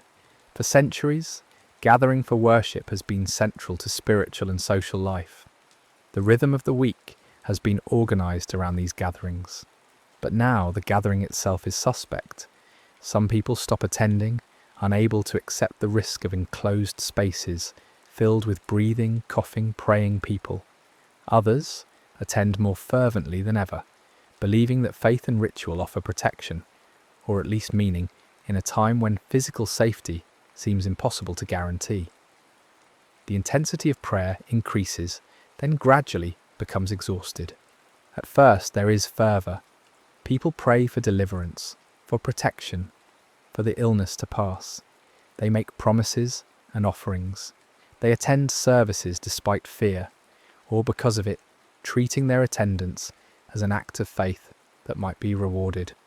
But as the weeks stretch into months and the illness continues, the prayers take on a different quality. They become routine. They become hollow. The words still form, but the expectation behind them fades. This isn't loss of faith exactly. It's more like exhaustion, the wearing down of hope through repetition without result. Trust becomes unstable in ways that reach into every interaction. People begin to suspect one another, not of malice, but of contamination. A neighbour's breath becomes a potential threat. A stranger's touch, even accidental, causes alarm. Clothing is suspect. Has that person been near the sick? Has that merchant come from an infected household? There is no way to know, no visible sign to mark the difference between safe and dangerous. So everyone becomes potentially dangerous. This creates a baseline of suspicion that makes ordinary human contact feel complicated and fraught. The tragedy of this shift is that it transforms ordinary kindness into something that requires exceptional courage. In normal times, helping a neighbour is simple decency, but when help might mean death, it becomes heroism. The recalibration is profound. Acts that should be automatic now require deliberation. The social fabric, which had been held together by countless small gestures of assistance and care, begins to fray as people withdraw into protective isolation. Yet the city keeps trying to be a city. This is important to understand. Florence doesn't surrender all at once. It keeps attempting to function, to maintain its routines, to preserve the patterns that define civic life. But the rhythm starts missing beats. A market day arrives and half the usual vendors are absent. A guild meeting is scheduled and only a fraction of the members appear. The mechanisms of daily life continue to turn, but they turn roughly, skipping and catching, producing something that looks like normalcy but sounds wrong. The breaking point arrives gradually, not as a single moment but as an accumulation of failures. Skilled workers begin to vanish, not all at once but steadily. A master carpenter doesn't open his shop. A physician stops making rounds. A banker fails to appear at his counting house. These absences create practical problems. Apprentices are left without instruction. Customers arrive to find workshops closed. The knowledge and skill that kept various enterprises running begins to disappear, person by person, and there are no immediate replacements. Officials attempt to maintain order through pronouncements and ordinances. They issue warnings about gatherings. They recommend practices meant to reduce contagion. They try to organise the collection of the dead and the cleaning of streets. But enforcement of these measures becomes impossible as the people meant to carry them out fall ill or flee. The gap between what should happen and what actually happens grows wider. Orders are given that nobody follows because there's nobody to enforce them. Guidelines are published that nobody reads because the structures of communication have broken down. The streets develop an uncanny quality. Corners that should be busy at certain hours stand empty. The sounds of the city change. With fewer people moving about, with fewer workshops operating, with less commerce and conversation, the acoustic environment transforms. Sounds travel farther because there's less noise to absorb them. A shout echoes where it would have been swallowed by ambient sound. Footsteps on stone become distinct and notable where they would have been part of a continuous murmur. The silence is not complete, which would be its own kind of remarkable. Instead, it's partial, punctuated, eerie in its incompleteness. The emotional centre of this period is a repeated realisation, arriving again and again in slightly different forms, that there is no fix coming. People kept expecting intervention. They expected the physicians to discover a cure. They expected the authorities to implement measures that would stop the spread. They expected God to answer prayers and lift the affliction. But none of these interventions materialise. The illness continues. The deaths continue. The mechanisms that should protect people prove inadequate or absent. This realisation doesn't arrive once and settle into acceptance. It arrives repeatedly, each time hitting with fresh force, because the mind resists accepting that the situation is simply going to continue without resolution. Within this context of ongoing crisis, two opposing currents run simultaneously through the population. Some people perform extraordinary acts of care. They nurse the sick despite the obvious risk. They carry food to quarantined households. They check on neighbours. They organise the burial of the dead when families are too devastated to manage it themselves. These acts aren't performed for recognition. There are no crowds to witness them, no authorities to record them. They happen in private, in closed rooms and empty streets, as individual decisions to maintain humanity in conditions that make humanity difficult. At the same time, others detach completely. They close their doors and refuse all contact. They decline to help neighbours. They save themselves and their immediate families, calculating that survival requires absolute separation. This isn't quite selfishness, or at least not simple selfishness. It's a different calculation about duty and risk. A decision that preserving some lives is better than risking all lives in attempts at rescue that might fail anyway. The moral landscape becomes complicated in ways that simple frameworks of good and bad can't capture. The hard choices reveal themselves in quiet arguments behind closed doors. A family debates whether to open the door to a sick relative.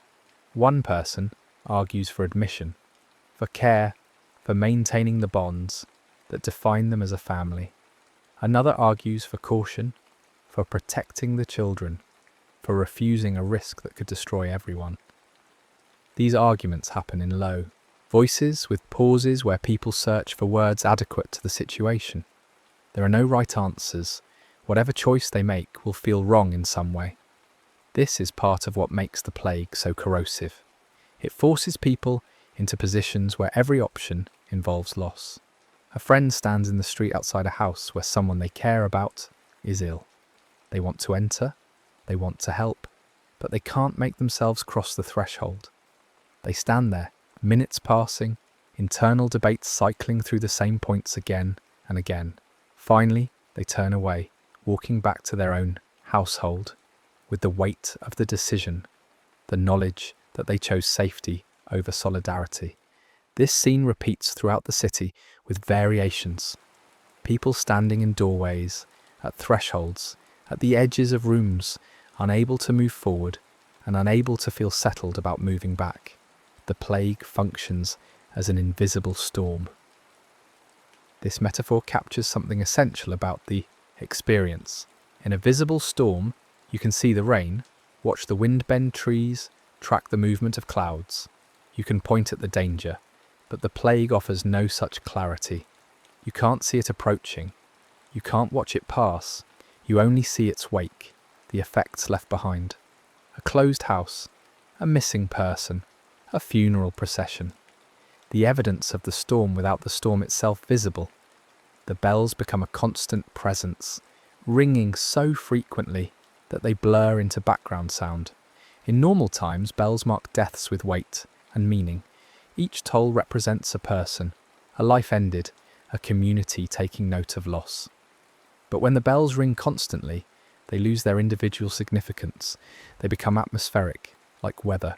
The sound is still there, still marking deaths, but the mind can't hold each one separately. They merge into a continuous acknowledgement of ongoing catastrophe.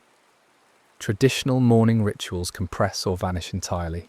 The customs that usually surround death, the gathering of family and friends, the prayers and processions, the careful preparation of the body, the communal expression of grief, all of this becomes impossible or dangerous. Families can't gather because gathering spreads illness. Bodies can't be prepared with traditional care because touching them is risky. Burials happen quickly, with minimal ceremony. Names get passed along in lists instead of spoken stories. The dead are noted, but not properly mourned, adding a layer of incomplete grief to everything else. There is an image that recurs, a visual motif that captures the strange quality of this time. Midday sunlight falling on a street that should be full of people. The light is warm and bright.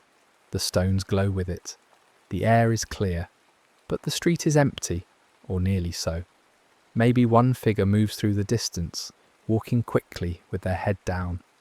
The scene should be pleasant, sunshine in a beautiful city, but instead it feels muted, as if wrapped in cloth, as if the normal connection between light and warmth and human activity has been severed.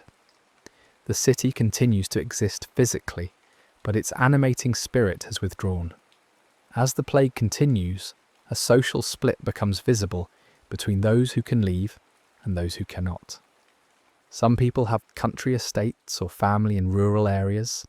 They gather what they can carry and flee the city, hoping that distance will provide safety. The roads out of Florence fill with carts and walkers, people moving away from the density of urban life towards spaces where air is clearer and neighbours are farther apart. This flight is presented in some contemporary accounts as cowardice, but it's more complicated than that.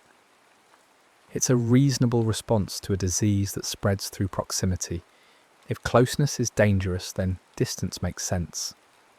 But leaving requires resources. It requires somewhere to go, the means to travel, the ability to abandon work and property.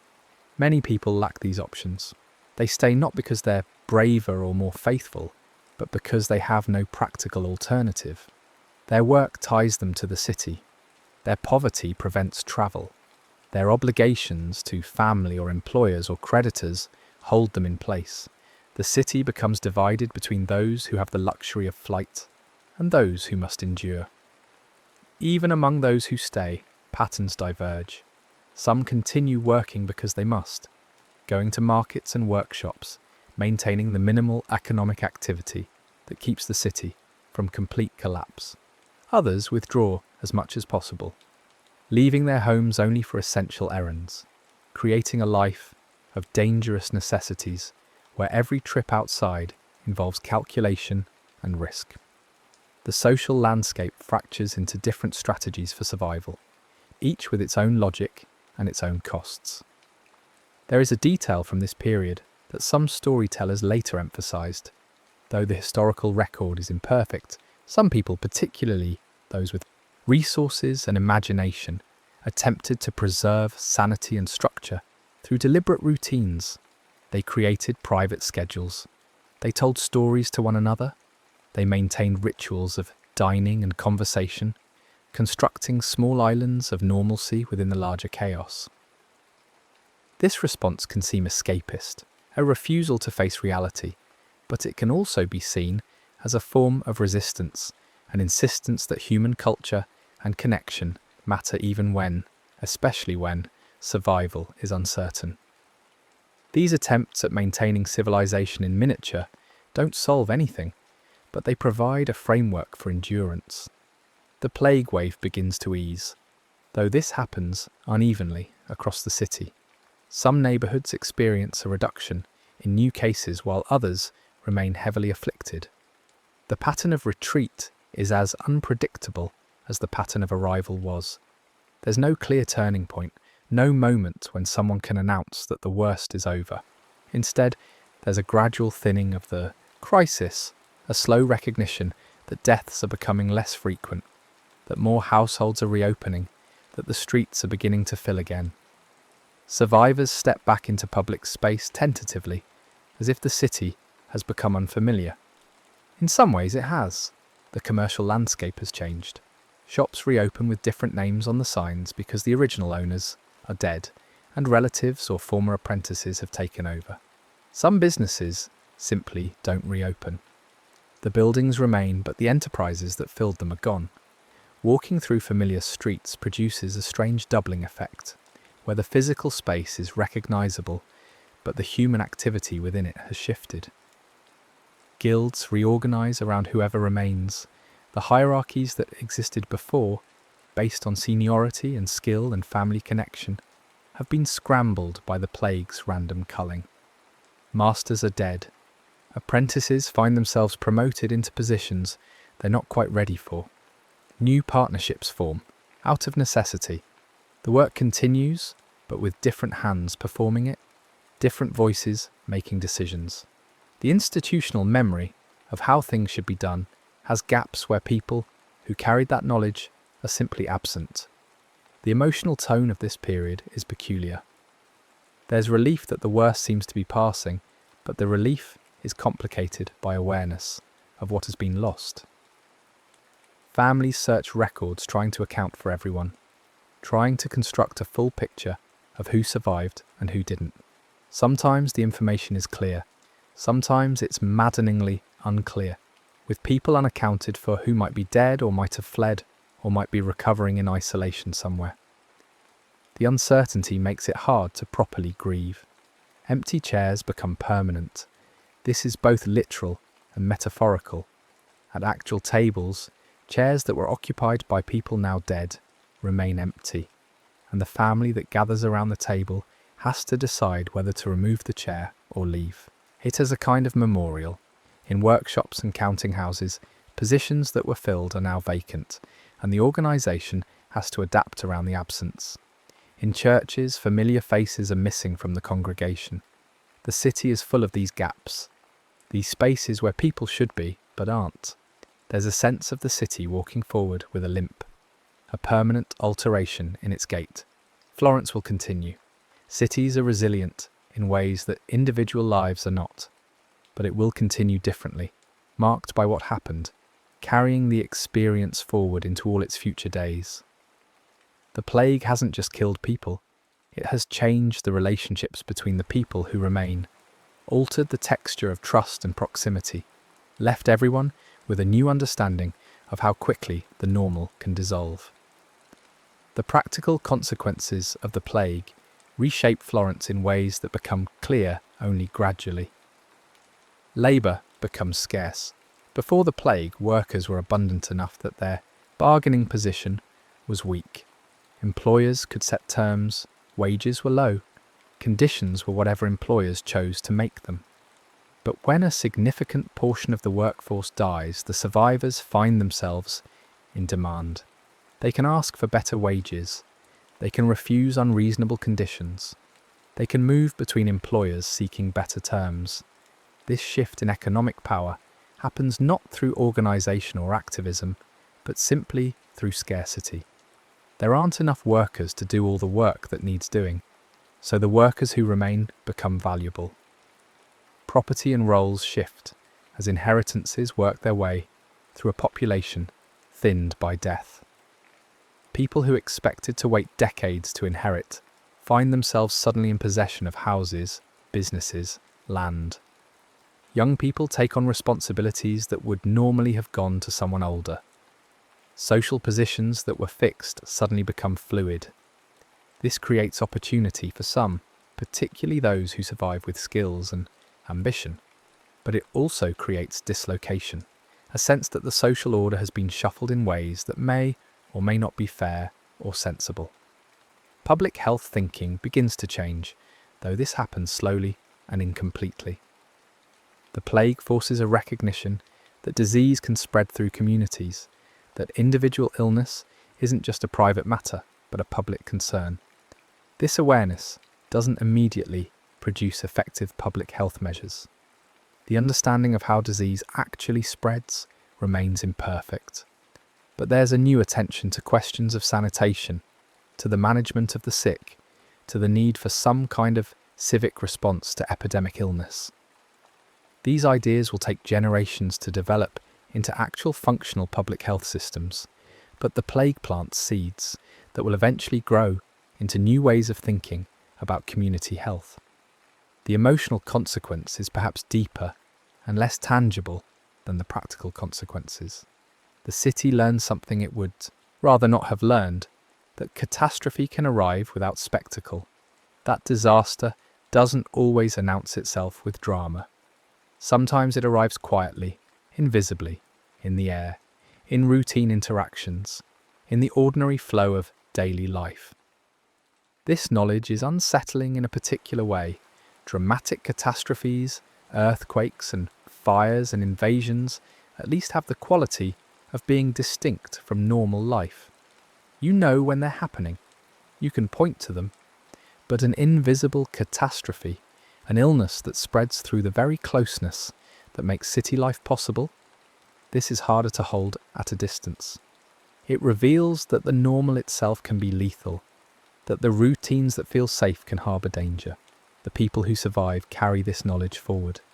They don't forget what happened. They can't forget.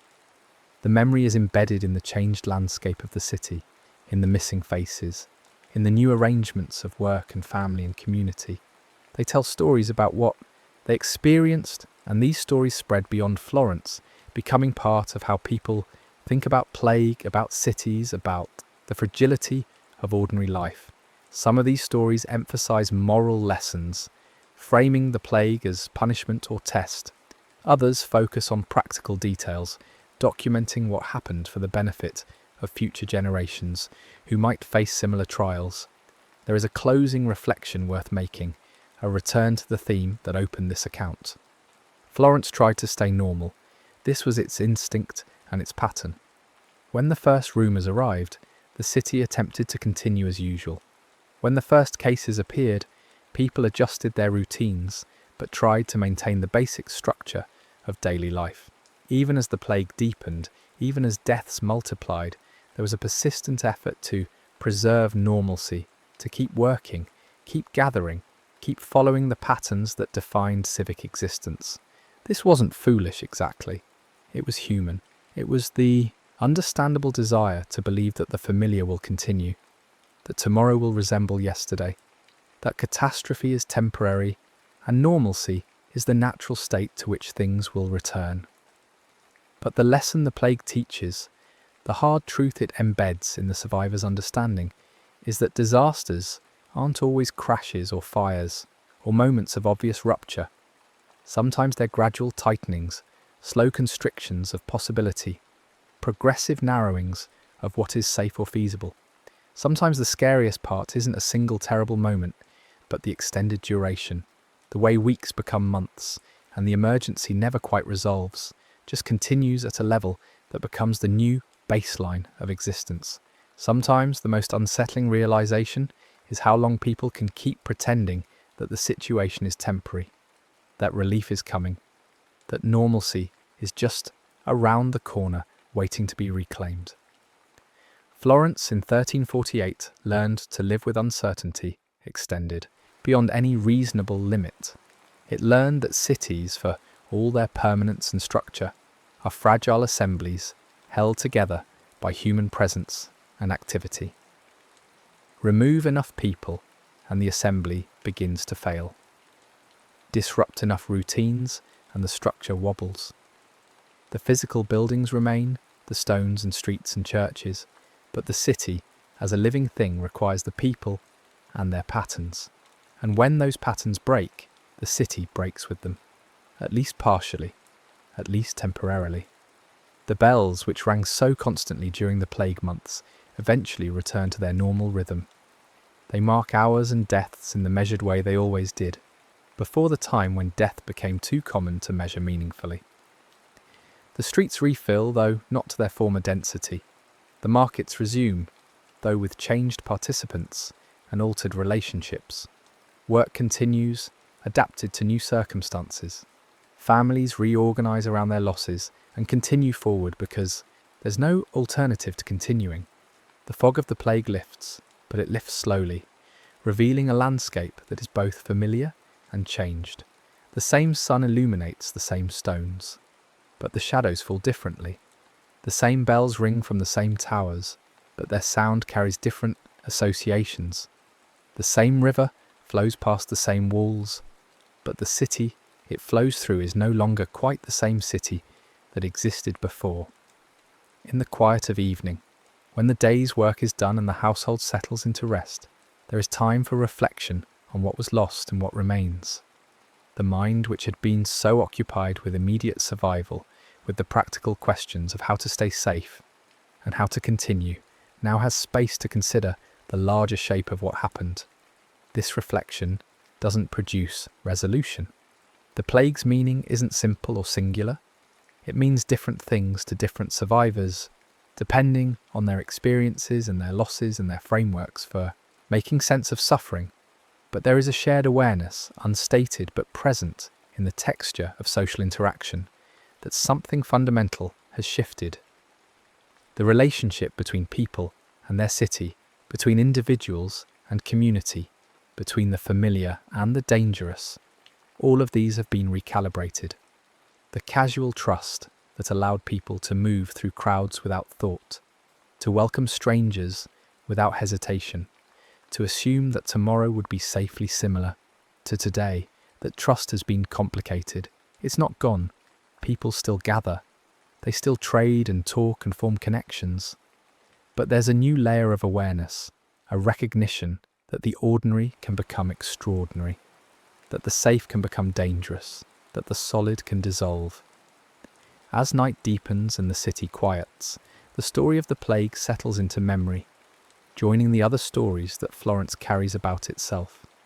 It becomes part of the city's history, a chapter that will be told and retold, interpreted and reinterpreted, used as a lens through which to view later challenges.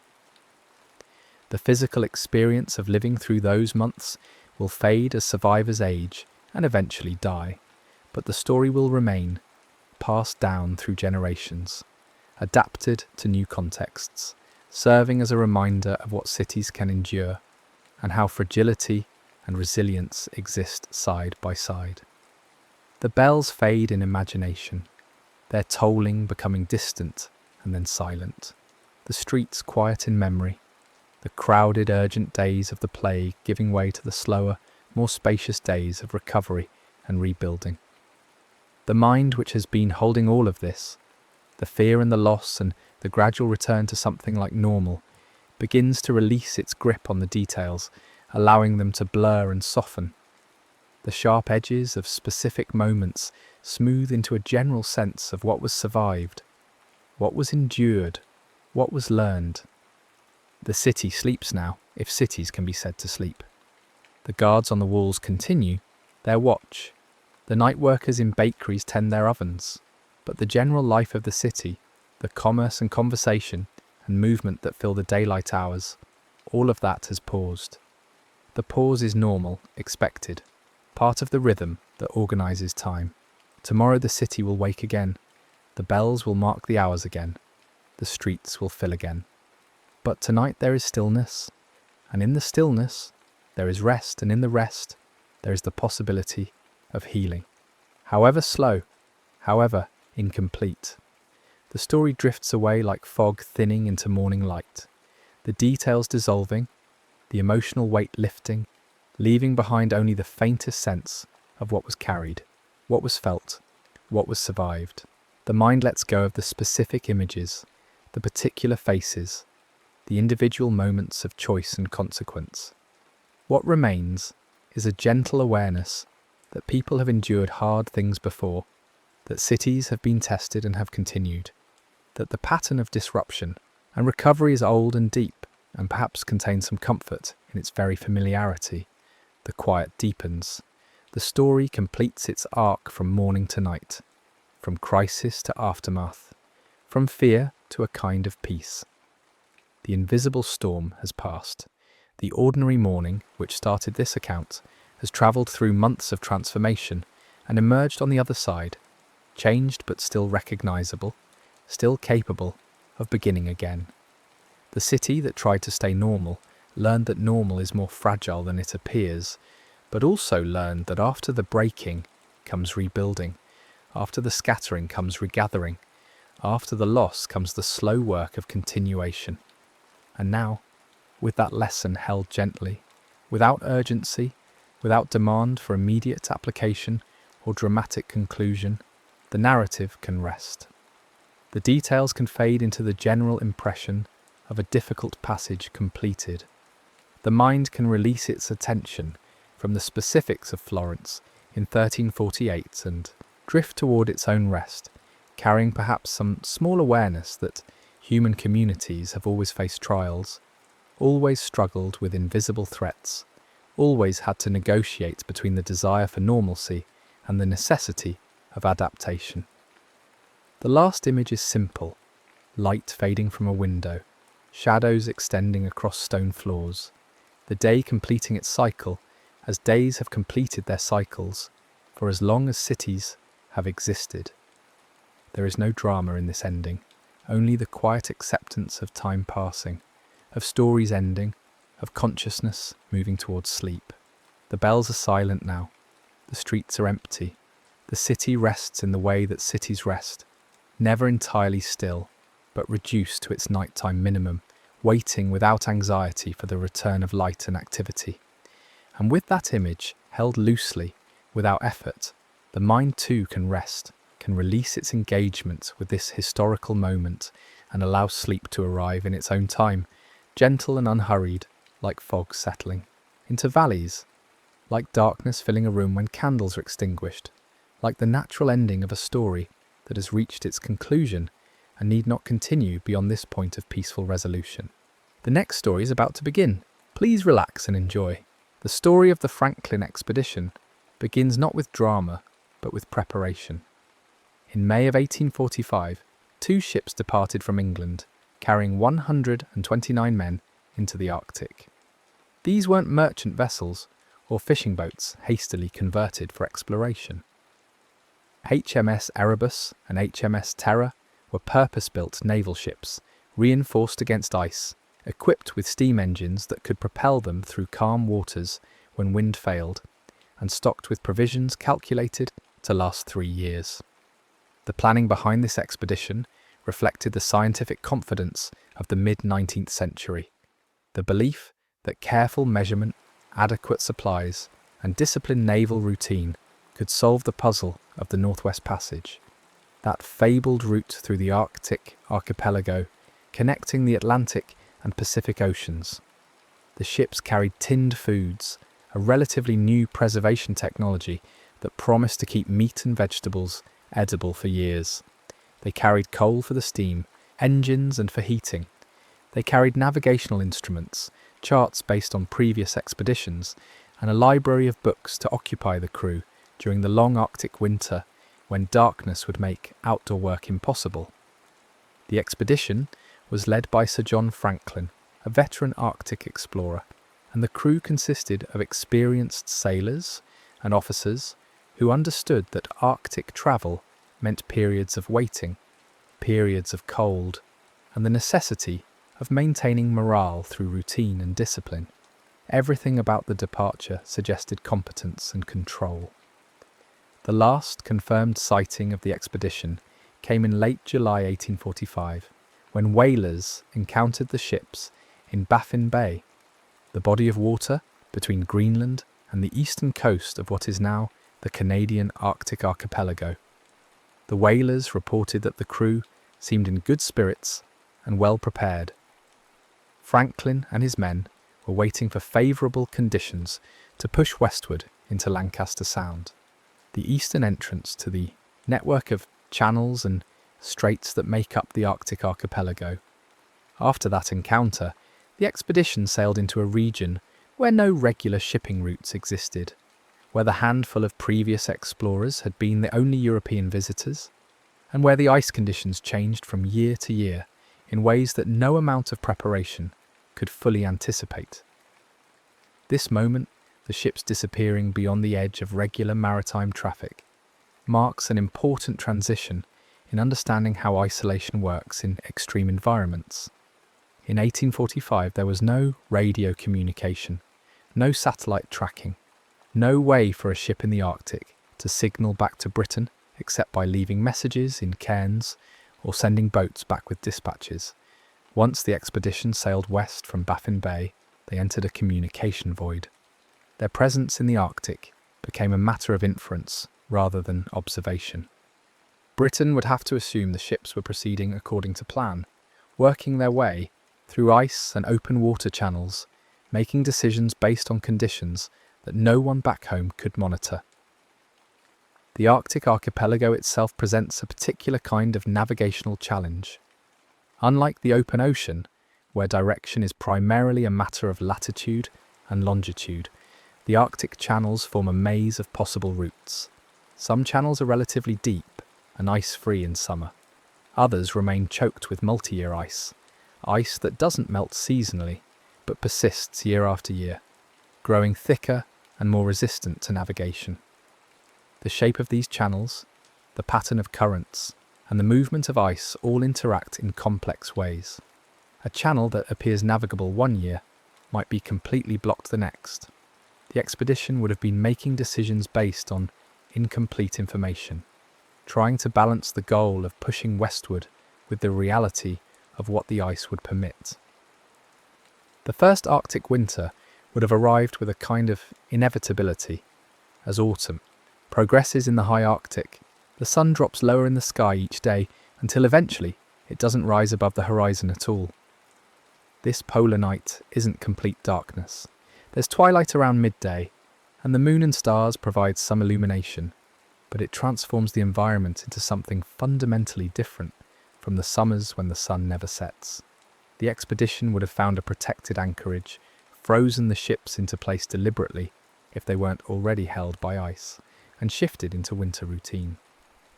Life aboard ships frozen in Arctic ice follows patterns dictated by conservation and endurance. The crew would have reduced the use of heating fuel to stretch supplies, which meant living in temperatures cold enough that condensation from breathing would freeze on the interior walls of the cabins. Daily routines structured time, watches to maintain, navigational observations to record, equipment to maintain, and the careful management of food stores. Officers would have organised activities to keep the crew occupied: theatrical performances, classes, hunting expeditions when weather permitted. The psychological challenge of Arctic wintering isn't primarily about isolation, though that's certainly a factor. It's about the combination of confinement, darkness, cold, and the knowledge that you're entirely dependent on the supplies you brought with you and the competence of the people around you. The expedition's first winter was likely spent at Beechey Island, a small island off the southwest coast of Devon Island in the Canadian Arctic. Archaeological evidence found later confirms that the expedition wintered there during 1845 to 1846. 3 crew members died during that winter and were buried on Beechey Island in carefully constructed graves that the permafrost has preserved remarkably well. When these graves were exhumed in the 1980s as part of scientific investigation into the expedition's fate, the bodies were found in startlingly good condition, maintained by the deep cold that prevents decomposition.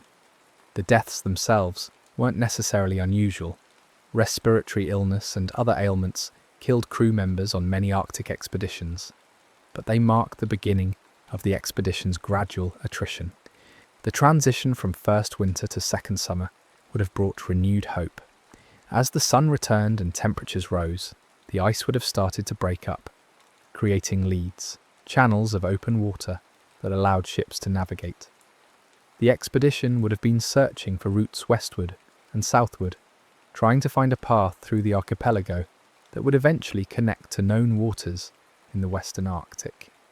We know from the historical record, pieced together from the note found later at Victory Point, that the ships did make progress. They navigated down Peel Sound and Franklin Strait, travelling south along the eastern side of Prince of Wales Island and eventually approaching King William Island. This is where geography and ice conditions combine to create the expedition's central crisis. King William Island lies in a region where ocean currents and wind patterns tend to compact sea ice. Unlike some parts of the Arctic, where ice breaks up and disperses each summer, creating navigable routes, the waters around King William Island often remain choked with ice, even during the warmest months. In September 1846, as the Arctic summer was ending and the new ice of autumn was beginning to form, HMS Erebus and HMS Terror became trapped in the ice northwest of King William Island. The historical record, again from the Victory Point note, gives the precise date. September 12th, 1846. The ships were beset, a nautical term that describes being surrounded and held by ice, unable to move. Being beset in ice isn't immediately catastrophic. Ships designed for Arctic exploration, like Erebus and Terror, were built with reinforced hulls to withstand ice pressure. The crews would have initially expected that the ice would break up in the following summer, allowing them to continue their voyage. This is a common experience in Arctic navigation. Ships frequently get trapped temporarily, wait out the winter, and proceed when conditions improve. The concerning aspect of the Franklin expedition situation was location and timing. They were beset in an area known for heavy ice, late enough in the season that they couldn't attempt to free the ships before winter set in, and far from any known refuge or supply depot. The second winter, from 1846 to 1847, would have been markedly different from the first. The psychological geography had shifted. At Beechey Island, the crew had been at the beginning of their journey, full of supplies following a plan. Now they were stuck in place, consuming supplies without making progress, in a location where the ice conditions were less predictable. The routine would have continued, watches, maintenance, rationing, attempts, to keep morale stable, but with the growing awareness that their margin for error was shrinking. Time becomes strange in situations like this. Each day resembles the previous one. The sun rises and sets according to the season, but the ships don't move. The ice surrounding the vessels becomes a landscape, something to walk on rather than sail through. Crew members might venture out for hunting, for exercise, for scientific observations, but always returning to the same fixed point. The ships designed for motion become stationary structures. The familiar creaks and movements of a vessel under sail are replaced by the sounds of ice, shifting and grinding against the hull. of wind across a static surface, of human activity contained within wooden walls. The expedition's provisions, so carefully calculated, would have been monitored with increasing precision. 3 years' worth of food sounds generous, but that calculation assumed the expedition would be making progress, potentially resupplying through hunting and eventually emerging into known waters where they might encounter other ships. Trapped in ice, consuming stores without moving forward, the mathematics of survival shifted. Officers would have been calculating consumption rates, estimating how long supplies would last, considering options for rationing or for supplementing with hunted game. The tinned food, which seemed so innovative in 1845, may have become a source of problems. We know from later analysis that the solder used to seal the tins contained lead, and that lead poisoning was likely a contributing factor to the expedition's troubles. Lead poisoning is insidious. It accumulates over time, causing symptoms that might initially seem like ordinary illness or fatigue. Cognitive effects include difficulty concentrating, mood changes, and impaired judgment. Physical symptoms include weakness, digestive problems, and anemia. For a crew trying to make critical decisions about survival in an extreme environment, the gradual cognitive impairment from lead poisoning would have been particularly dangerous, though they would have had no way of identifying the cause. The note found later at Victory Point provides our only direct communication from the expedition, and it's a document that reveals history in layers. The note is a standard Admiralty form, pre-printed with spaces to fill in information about the ship's position and circumstances. The first entry, dated May 28, 1847, is optimistic in a bureaucratic way. It records that the ships had wintered at Beechey Island and had subsequently been beset in ice. It notes that all well and that the party consisted of 2 officers and 6 men under the command of Gore and Defoe. This was likely a sledging party sent out to explore the surrounding area and deposit the note in a cairn as a record of the expedition's position. The phrase "all well" is haunting in retrospect, but it may have been accurate at the time. In May 1847, despite being trapped in ice for 8 months, the expedition might genuinely have been in reasonable condition.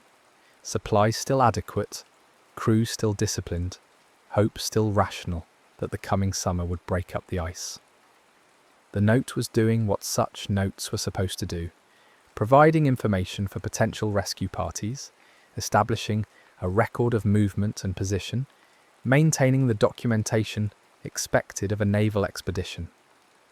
The second entry on the same note, written in the margins and dated April 25, 1848, nearly a year later, tells a completely different story. This edition records that HMS Erebus and HMS Terror were abandoned on April 22, 1848, having been beset since September 12, 1846. It notes the total loss of life to that point: 9 officers and 15 men dead.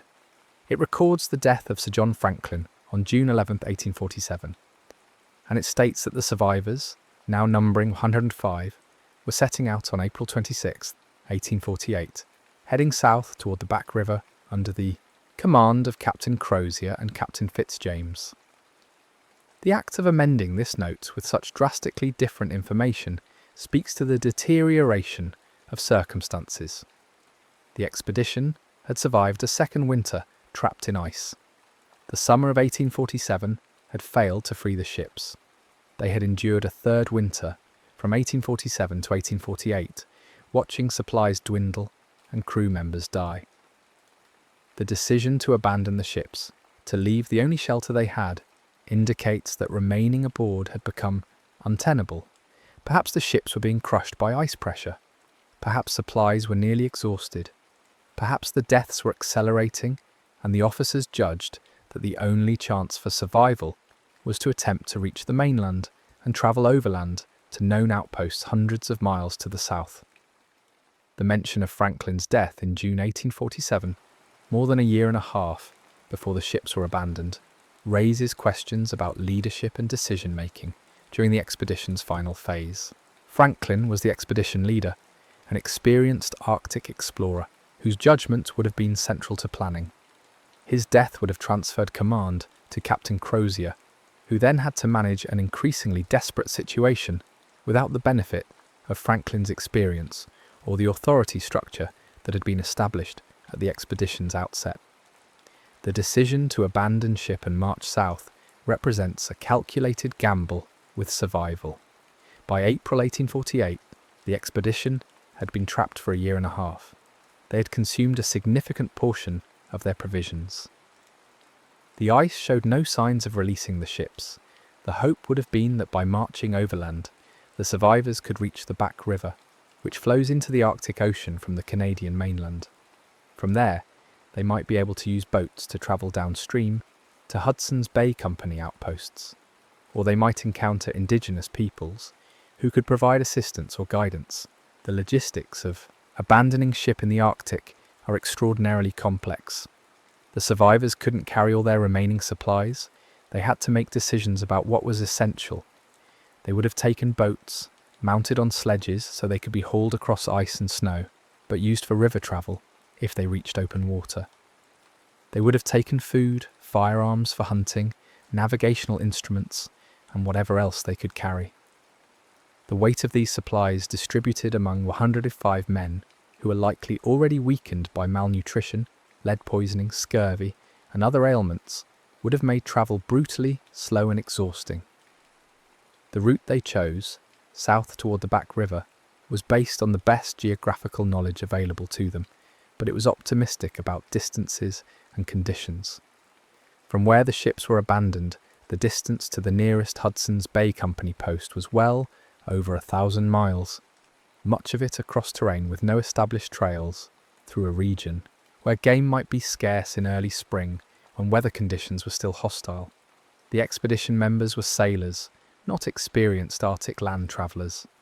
Their equipment and training were oriented toward shipboard life, not extended overland marching. What happened next can only be reconstructed from fragments. Inuit hunters and travellers encountered evidence of the expedition's passage, and in some cases may have met survivors directly. These accounts, collected by later search expeditions and preserved in Inuit oral history, describe finding abandoned equipment, boats and bodies in various locations across King William Island and the adjacent mainland. The accounts mention tracks in the snow, campsites, and the impression of men travelling in groups, hauling heavy sledges, moving slowly south. One of the most puzzling aspects revealed by this evidence is what the expedition members were carrying. Later, archaeological investigation found sledges loaded with items that seem inexplicable for a survival march: silverware, books, personal effects. One interpretation is that the officers and crew, weakened by cold and malnutrition and possibly impaired by lead poisoning, were making irrational decisions about what was essential. Another interpretation is that they were still thinking in terms of maintaining naval discipline and civilization as a psychological anchor, that the familiar objects of ordinary life represented continuity and order in a situation that was becoming increasingly desperate. The physical challenges of Arctic travel compound quickly. Cold temperatures require more calories to maintain body heat. Physical exertion, hauling loaded sledges across ice and snow, burns additional calories. Malnutrition and scurvy impair the body's ability to heal and maintain strength. The mathematics of this situation are unforgiving. The men were burning more energy than they could replace with their dwindling food supplies, meaning they were gradually consuming their own body mass as fuel. This process accelerates weakness, which makes travel slower, which extends the time required to reach safety, which requires more calories than they have. Scurvy, caused by vitamin C deficiency, was likely a major factor in the expedition's decline. Vitamin C is essential for collagen synthesis, the protein that holds tissues together. Without it, old wounds reopen, gums bleed, teeth loosen, and joints become painful. The psychological effects include depression and lethargy. The expedition's tinned foods, while preventing other forms of spoilage, didn't preserve vitamin C well. Fresh meat can provide vitamin C, but hunting in the Arctic requires energy, equipment, and luck, all of which would have been in short supply for weakened, desperate men. The final locations where evidence of the expedition was found trace a rough line southward from where the ships were abandoned. Bodies and artefacts were discovered at scattered points on Kings, William Island, and on the Adelaide Peninsula of the mainland. The pattern suggests that the group may have fragmented, some men dying earlier and being left behind, others pushing forward in smaller groups. The expedition dissolving from an organised unit into isolated survivors attempting to reach safety independently. None survived. The last confirmed evidence of the expedition comes from Inuit accounts and from scattered remains found by search parties over subsequent decades. No written accounts beyond the Victory Point note were ever recovered. No survivors reached any outpost or settlement to tell their story. The expedition disappeared into the Arctic and was consumed by it, becoming one of the most enduring mysteries of 19th century exploration. The aftermath began almost immediately. When the expedition failed to return by 1847, or send word by 1848, concern grew in Britain. The Royal Navy launched the first search expeditions in 1848, sending ships back into the Arctic to look for traces of Franklin and his men. These searches continued for more than a decade, becoming their own extensive chapters of Arctic exploration. The searches found the graves at Beechey Island, the note at Victory Point, and scattered artefacts and remains, but they never found the ships themselves or any comprehensive record of what happened. The searches did make contact with Inuit communities, and it was from Inuit testimony that much of the information about the expedition's final months was gathered. These accounts described encounters with weakened Europeans, sightings of abandoned camps and equipment, and the discovery of bodies. For many years, some European searchers were sceptical of these accounts, preferring to believe that the expedition might still be found alive, or that written records might provide a more authoritative explanation. This skepticism reflected colonial attitudes about the reliability of indigenous knowledge, but the Inuit accounts have been consistently vindicated by physical evidence found later. The Franklin expedition became a cultural phenomenon in Victorian Britain, a story about heroic exploration, about civilization confronting wilderness, about loss and mystery. Ballads were written, monuments erected, and the fate of the expedition debated in newspapers and lecture halls. Lady Franklin, Sir John's widow, campaigned vigorously for continued searches and for recognition of her husband's achievements.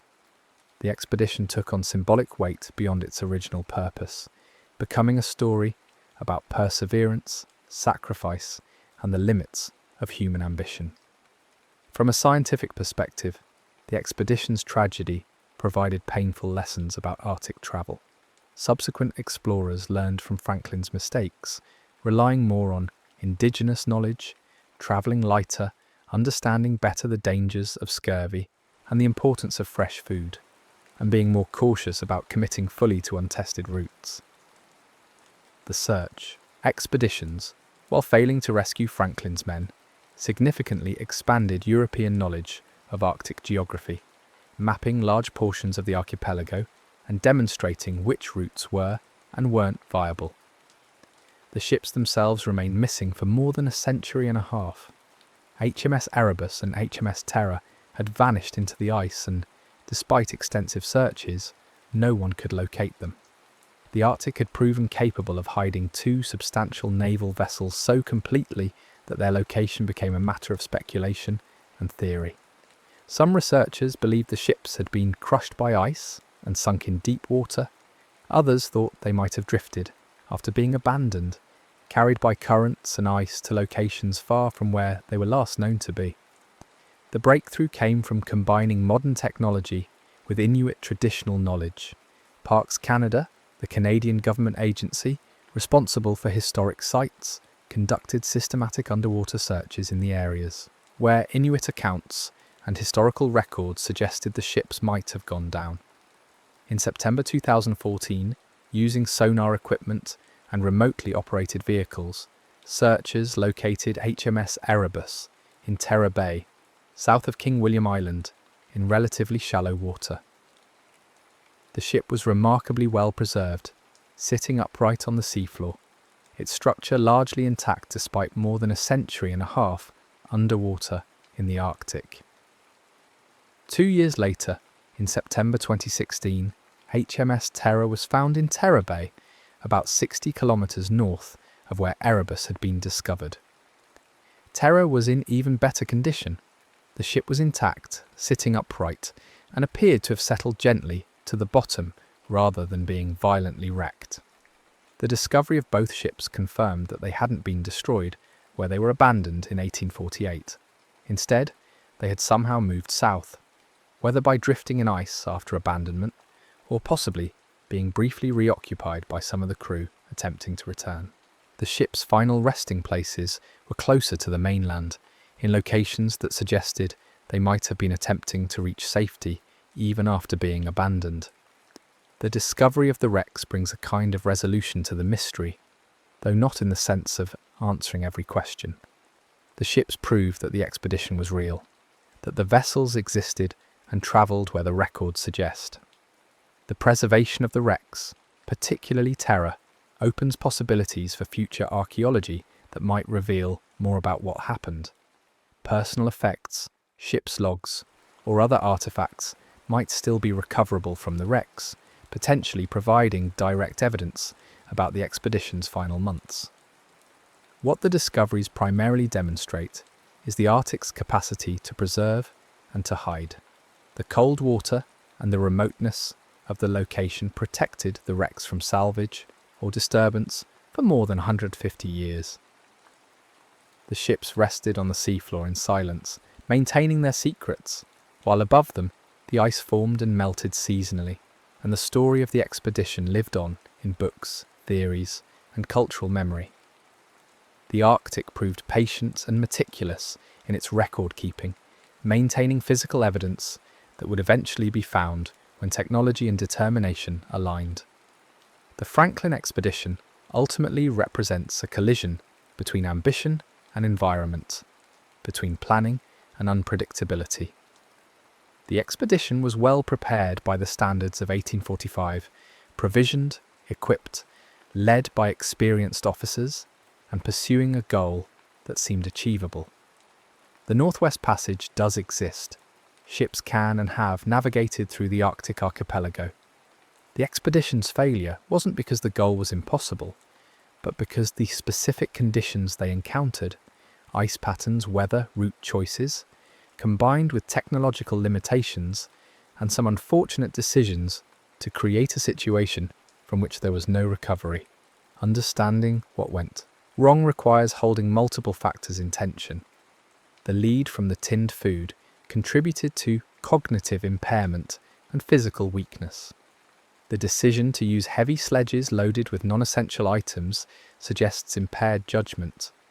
The choice of route, heading south toward the Back River rather than attempting other directions, was based on incomplete geographic knowledge. The timing of abandoning the ships in April rather than waiting for summer may have been forced by deteriorating conditions aboard. Each factor individually might have been manageable, but in combination, in the specific environment of the Arctic, they became fatal. The human dimension of the tragedy is worth acknowledging with care. Each of the 129 men who sailed with the expedition had lives, families, and aspirations. They were professionals doing a job that was understood to be dangerous, but also important and potentially prestigious. Arctic exploration in the 1840s was considered a worthy endeavour, scientifically valuable, economically significant if a Northwest Passage could be established, and emblematic of British naval prowess. The men who joined the expedition weren't naive about the risks, but they trusted in preparation, leadership, and collective capability to see them through. The Arctic itself isn't malevolent. It's simply an environment governed by physical laws that don't accommodate human needs. The cold is thermodynamics. The ice forms and melts according to patterns of solar radiation, ocean currents, and atmospheric circulation. The distances are geometric facts. The lack of food is ecology.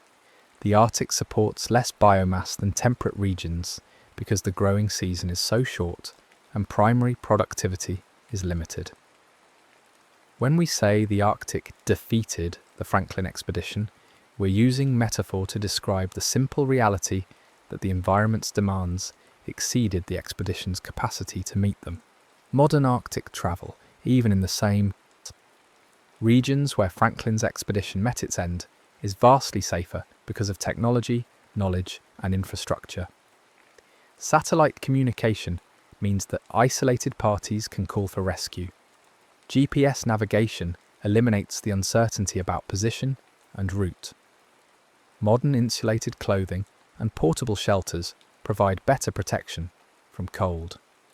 Icebreakers can force passages through ice that would have trapped 19th century ships indefinitely. Knowledge of nutrition prevents scurvy. Understanding of hypothermia and frostbite allows better management of cold exposure. All of these advantages are built on the accumulated experience of previous expeditions, including the painful lessons from failures like Franklin's. Yet the Arctic remains a place where human presence is maintained through constant effort and resource expenditure. Communities in the Arctic exist because of regular supply chains, because of technology that can create warmth and shelter in environments where the natural conditions would be fatal, and because of knowledge systems, both indigenous knowledge developed over millennia and scientific knowledge about Arctic conditions that allow people to read the environment and make safe decisions. The Arctic tolerates human presence, but requires constant attention and respect. The indigenous peoples of the Arctic, including the Inuit, who encountered evidence of the Franklin expedition, have lived in these regions for thousands of years. Their survival is based on sophisticated knowledge systems that include understanding seasonal patterns, animal behaviour, ice conditions, and weather. The technologies they developed, clothing made from animal skins that provides better insulation than most 19th century European garments, transportation methods, like dog sleds that are well suited to snow and ice, hunting techniques adapted to Arctic prey, represent generations of accumulated expertise. The Franklin expedition's tragedy in part reflects the failure to adequately incorporate this existing knowledge. Later explorers who learned from indigenous Arctic peoples were consistently more successful. The story of the Franklin expedition also illustrates how we process historical mysteries. For more than a century and a half, the expedition's fate was a matter of speculation, theory, and incomplete information. Different researchers emphasized different aspects. Some focused on lead poisoning, others on scurvy, others on leadership failures or bad luck with ice conditions. The search for the ships became a kind of quest narrative, with Parks Canada's successful discoveries in 2014 and 2016 representing resolution. Yet this resolution doesn't provide complete answers. We still don't know the day-to-day experience of the crew during those final years.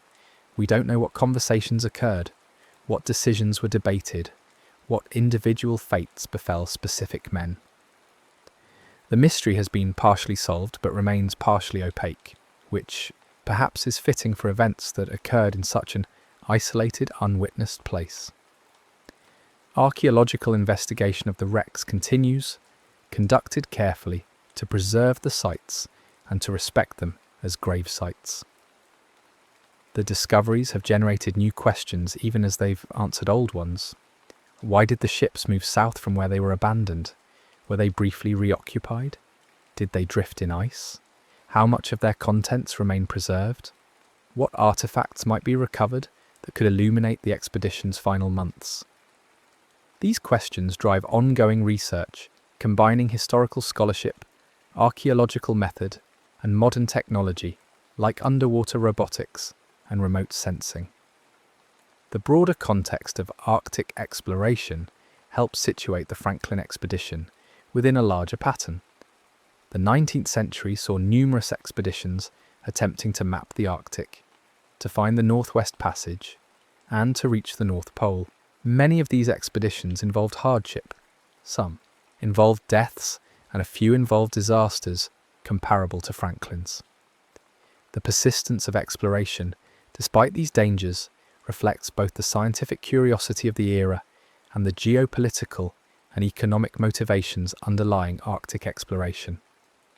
Britain, along with other nations, was interested in Arctic routes for trade, in scientific knowledge, and in the prestige associated with geographic discovery. Climate change has transformed the Arctic since Franklin's time. The ice that trapped Erebus and Terror is now much reduced in extent and thickness.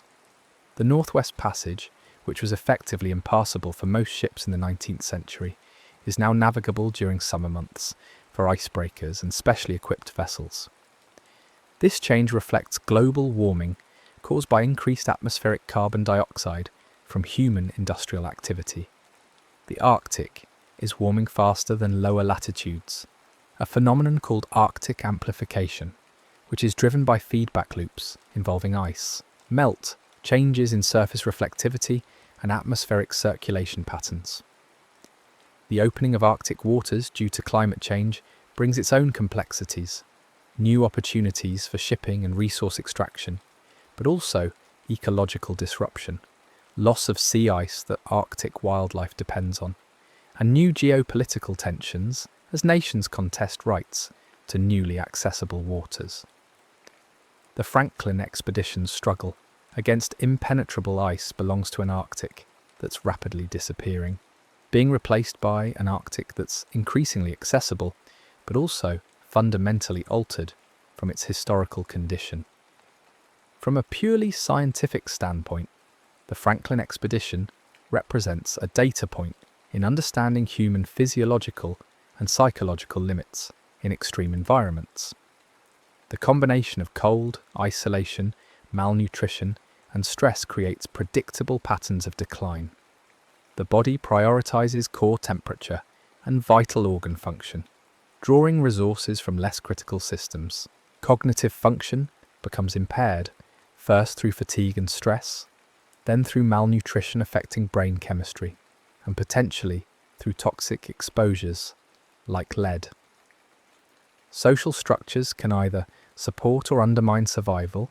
Strong leadership and group cohesion help maintain discipline and hope, while breakdown of these structures accelerates decline. Modern understanding of these factors comes partly from studying historical expeditions, like Franklin's, and partly from controlled research and observation of people in extreme environments, Antarctic research stations, high-altitude expeditions, survival situations. The medical knowledge about hypothermia, frostbite, starvation, and psychological stress in isolation is now sophisticated enough that we can reconstruct with reasonable accuracy what the Franklin expedition members would have experienced physiologically and mentally during their final months. The equipment failures that contributed to the expedition's troubles, particularly the lead solder in the tinned food, highlight how technological innovation can introduce unforeseen risks. Canning was a recent technology in 1845, and while it successfully prevented bacterial spoilage, the lead contamination wasn't recognized as a hazard. This pattern repeats throughout technological history. New methods solve one problem but create others that only become apparent with time and experience. The lesson isn't to avoid innovation, but to maintain humility about how well we understand the full consequences of our tools and methods. The narrative arc of the Franklin expedition: preparation, initial success, gradual deterioration, crisis, and final dissolution, follows patterns seen in other exploration disasters and in survival situations more generally. There's typically an early phase where training, supplies, and morale sustain hope. a middle phase where challenges mount and initial resources deplete, a crisis point where it becomes clear that the original plan won't work, and a final phase where the situation either resolves through rescue, successful adaptation, or tragic conclusion. Understanding these patterns doesn't diminish the specific tragedy of Franklin's expedition, but it does place it within a comprehensible framework of how humans respond to extreme adversity. The cultural memory of the expedition has evolved over time. In Victorian Britain, it was initially framed as heroic tragedy, brave men sacrificing for scientific and national glory. Later interpretations emphasised the hubris of European explorers, ignoring indigenous knowledge, or the tragedy of men lost due to avoidable technological failures. Contemporary understanding tries to honour the human loss, while also learning from the mistakes, recognising both the courage of the individuals involved and the systemic failures that contributed to their deaths. The fact that the expedition's fate remained unknown for so long, and that evidence emerged only gradually over more than a century, created space for myths and speculation. Theories ranged from the plausible to the fantastical. Some suggested the crew had been murdered by indigenous peoples, a theory unsupported by evidence and rooted in racist assumptions. Others proposed that survivors might have integrated into Inuit communities, though no evidence supports this either. The actual evidence, when finally assembled, pointed to the simpler and more tragic explanation. The expedition was trapped by ice, weakened by malnutrition and disease, and died attempting to reach safety across impossible distances. The preservation of the wrecks in cold Arctic waters means that they exist now as time capsules containing artefacts and potentially documents from 1845-1848 that have been protected from decay by the same conditions that killed the crew. This preservation allows modern investigation, but also creates ethical questions about how to handle what is essentially a mass grave. The wrecks belong to Canada, found in Canadian waters, but they're also sites of British historical interest and, most importantly, final resting places for the 129 men who died. Balancing archaeological investigation with respect for the dead requires careful consideration. The technical aspects of finding the wrecks, the sonar surveys, the underwater archaeology, the combination of historical research and modern technology represent their own achievement. The search area was vast, the water conditions challenging, and the ships could have been anywhere within a region of thousands of square kilometres. The successful discovery depended on systematically narrowing the search area using Inuit testimony about where ships had been seen or where items from the expedition had been found, then conducting methodical surveys until the sonar detected anomalies that turned out to be the wrecks. This process demonstrates how indigenous knowledge and modern technology can work together to solve historical mysteries. For the Inuit communities whose traditional territories include King William Island and the surrounding waters, the Franklin expedition is part of their history too. Inuit oral history preserved accounts of encountering the expedition or finding evidence of it, accounts that were eventually proven accurate. The discoveries of the wrecks have involved Inuit participation and input, recognising their role as knowledge keepers and their connection to the land and waters where these events occurred. This represents a shift from earlier eras when European explorers often discounted or ignored indigenous perspectives. The scientific value of studying the Franklin expedition extends beyond just understanding what happened to these specific ships and men. It provides insight into 19th century naval practices, technology, and culture. The artifacts recovered from the wrecks and from expedition campsites offer physical evidence of daily life aboard exploration ships. The human remains, studied respectfully and with appropriate protocols, provide medical and anthropological information about health, diet, and the physical effects of Arctic conditions. Each piece of evidence adds to our understanding of both this specific event and the broader patterns of human behaviour and biology in extreme environments. One of the most persistent questions about the expedition is whether it could have succeeded if conditions had been slightly different. If the ice had broken up in the summer of 1847, freeing the ships to continue, would they have found the Northwest Passage? If they had turned back after the first winter, instead of pushing forward, could they have returned safely to Britain? If they had better understood the dangers of their tinned food or made different decisions about rationing and hunting, might more have survived the final march?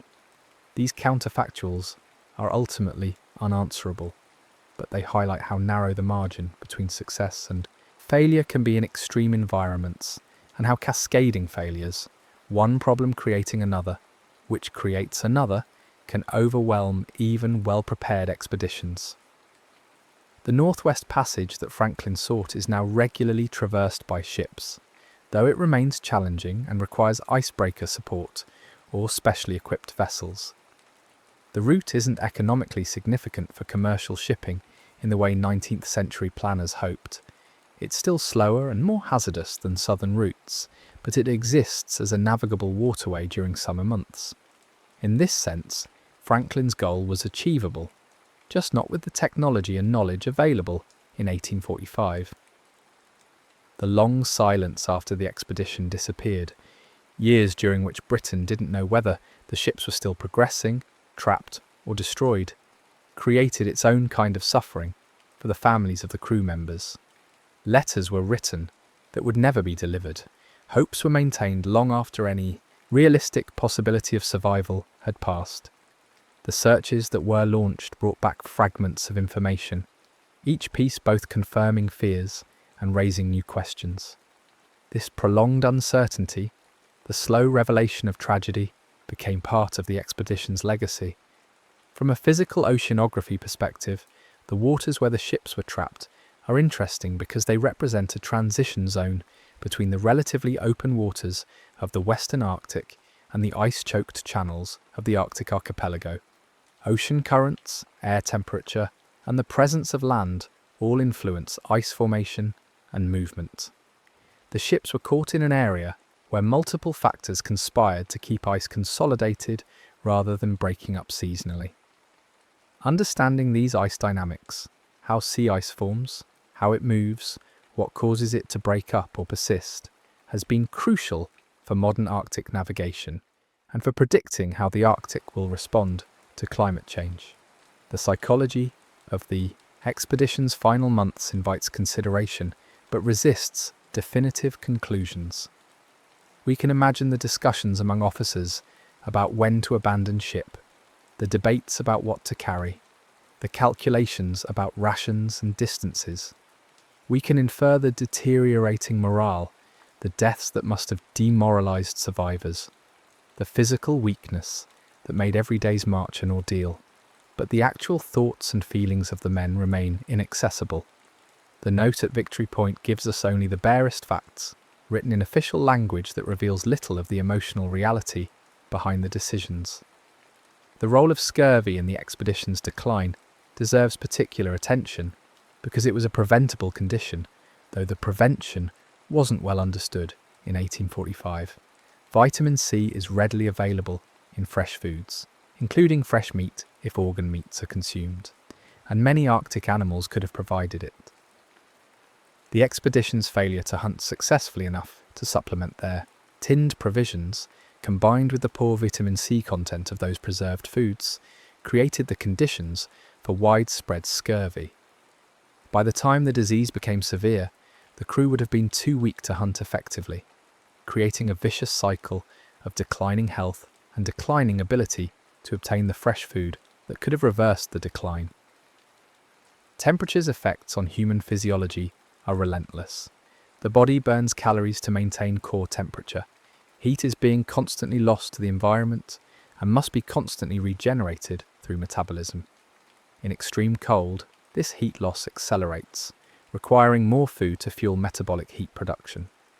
The expedition members, hauling heavy sledges across ice while inadequately nourished, were burning far more calories than they could replace, essentially consuming their own bodies as fuel. This process leads to muscle wasting, weakness, impaired immune function, and eventually the inability to continue moving, combined with scurvy, cold injury, and likely some degree of lead poisoning affecting judgment and coordination. The physical deterioration would have been rapid once it began. The final locations where bodies and artifacts were found suggest that the expedition did fragment as it travelled south. Some men died earlier and were buried or left where they fell. Others continued, possibly in smaller groups, each group making its own decisions about route and pace. This fragmentation is common in survival situations where a large group proves impossible to move and supply as a unit. Breaking into smaller parties can be rational. Smaller groups can move faster and require less food, but it also means losing the collective strength and skills of the full group. The question of why no one survived to reach safety involves both distance and condition. The nearest Hudson's Bay Company posts were more than 1,000 miles away across trackless terrain. Even healthy, well-supplied men travelling in summer would have found this journey challenging. Weakened, inadequately equipped men travelling in spring, hauling boats and supplies, with no clear trails to follow and limited ability to hunt, faced nearly impossible odds. The arithmetic of the situation, distance to cover, speed of travel, available food, rate of physical decline, didn't add up to survival. Modern emergency rescue in the Arctic depends on technology that didn't exist in 1845.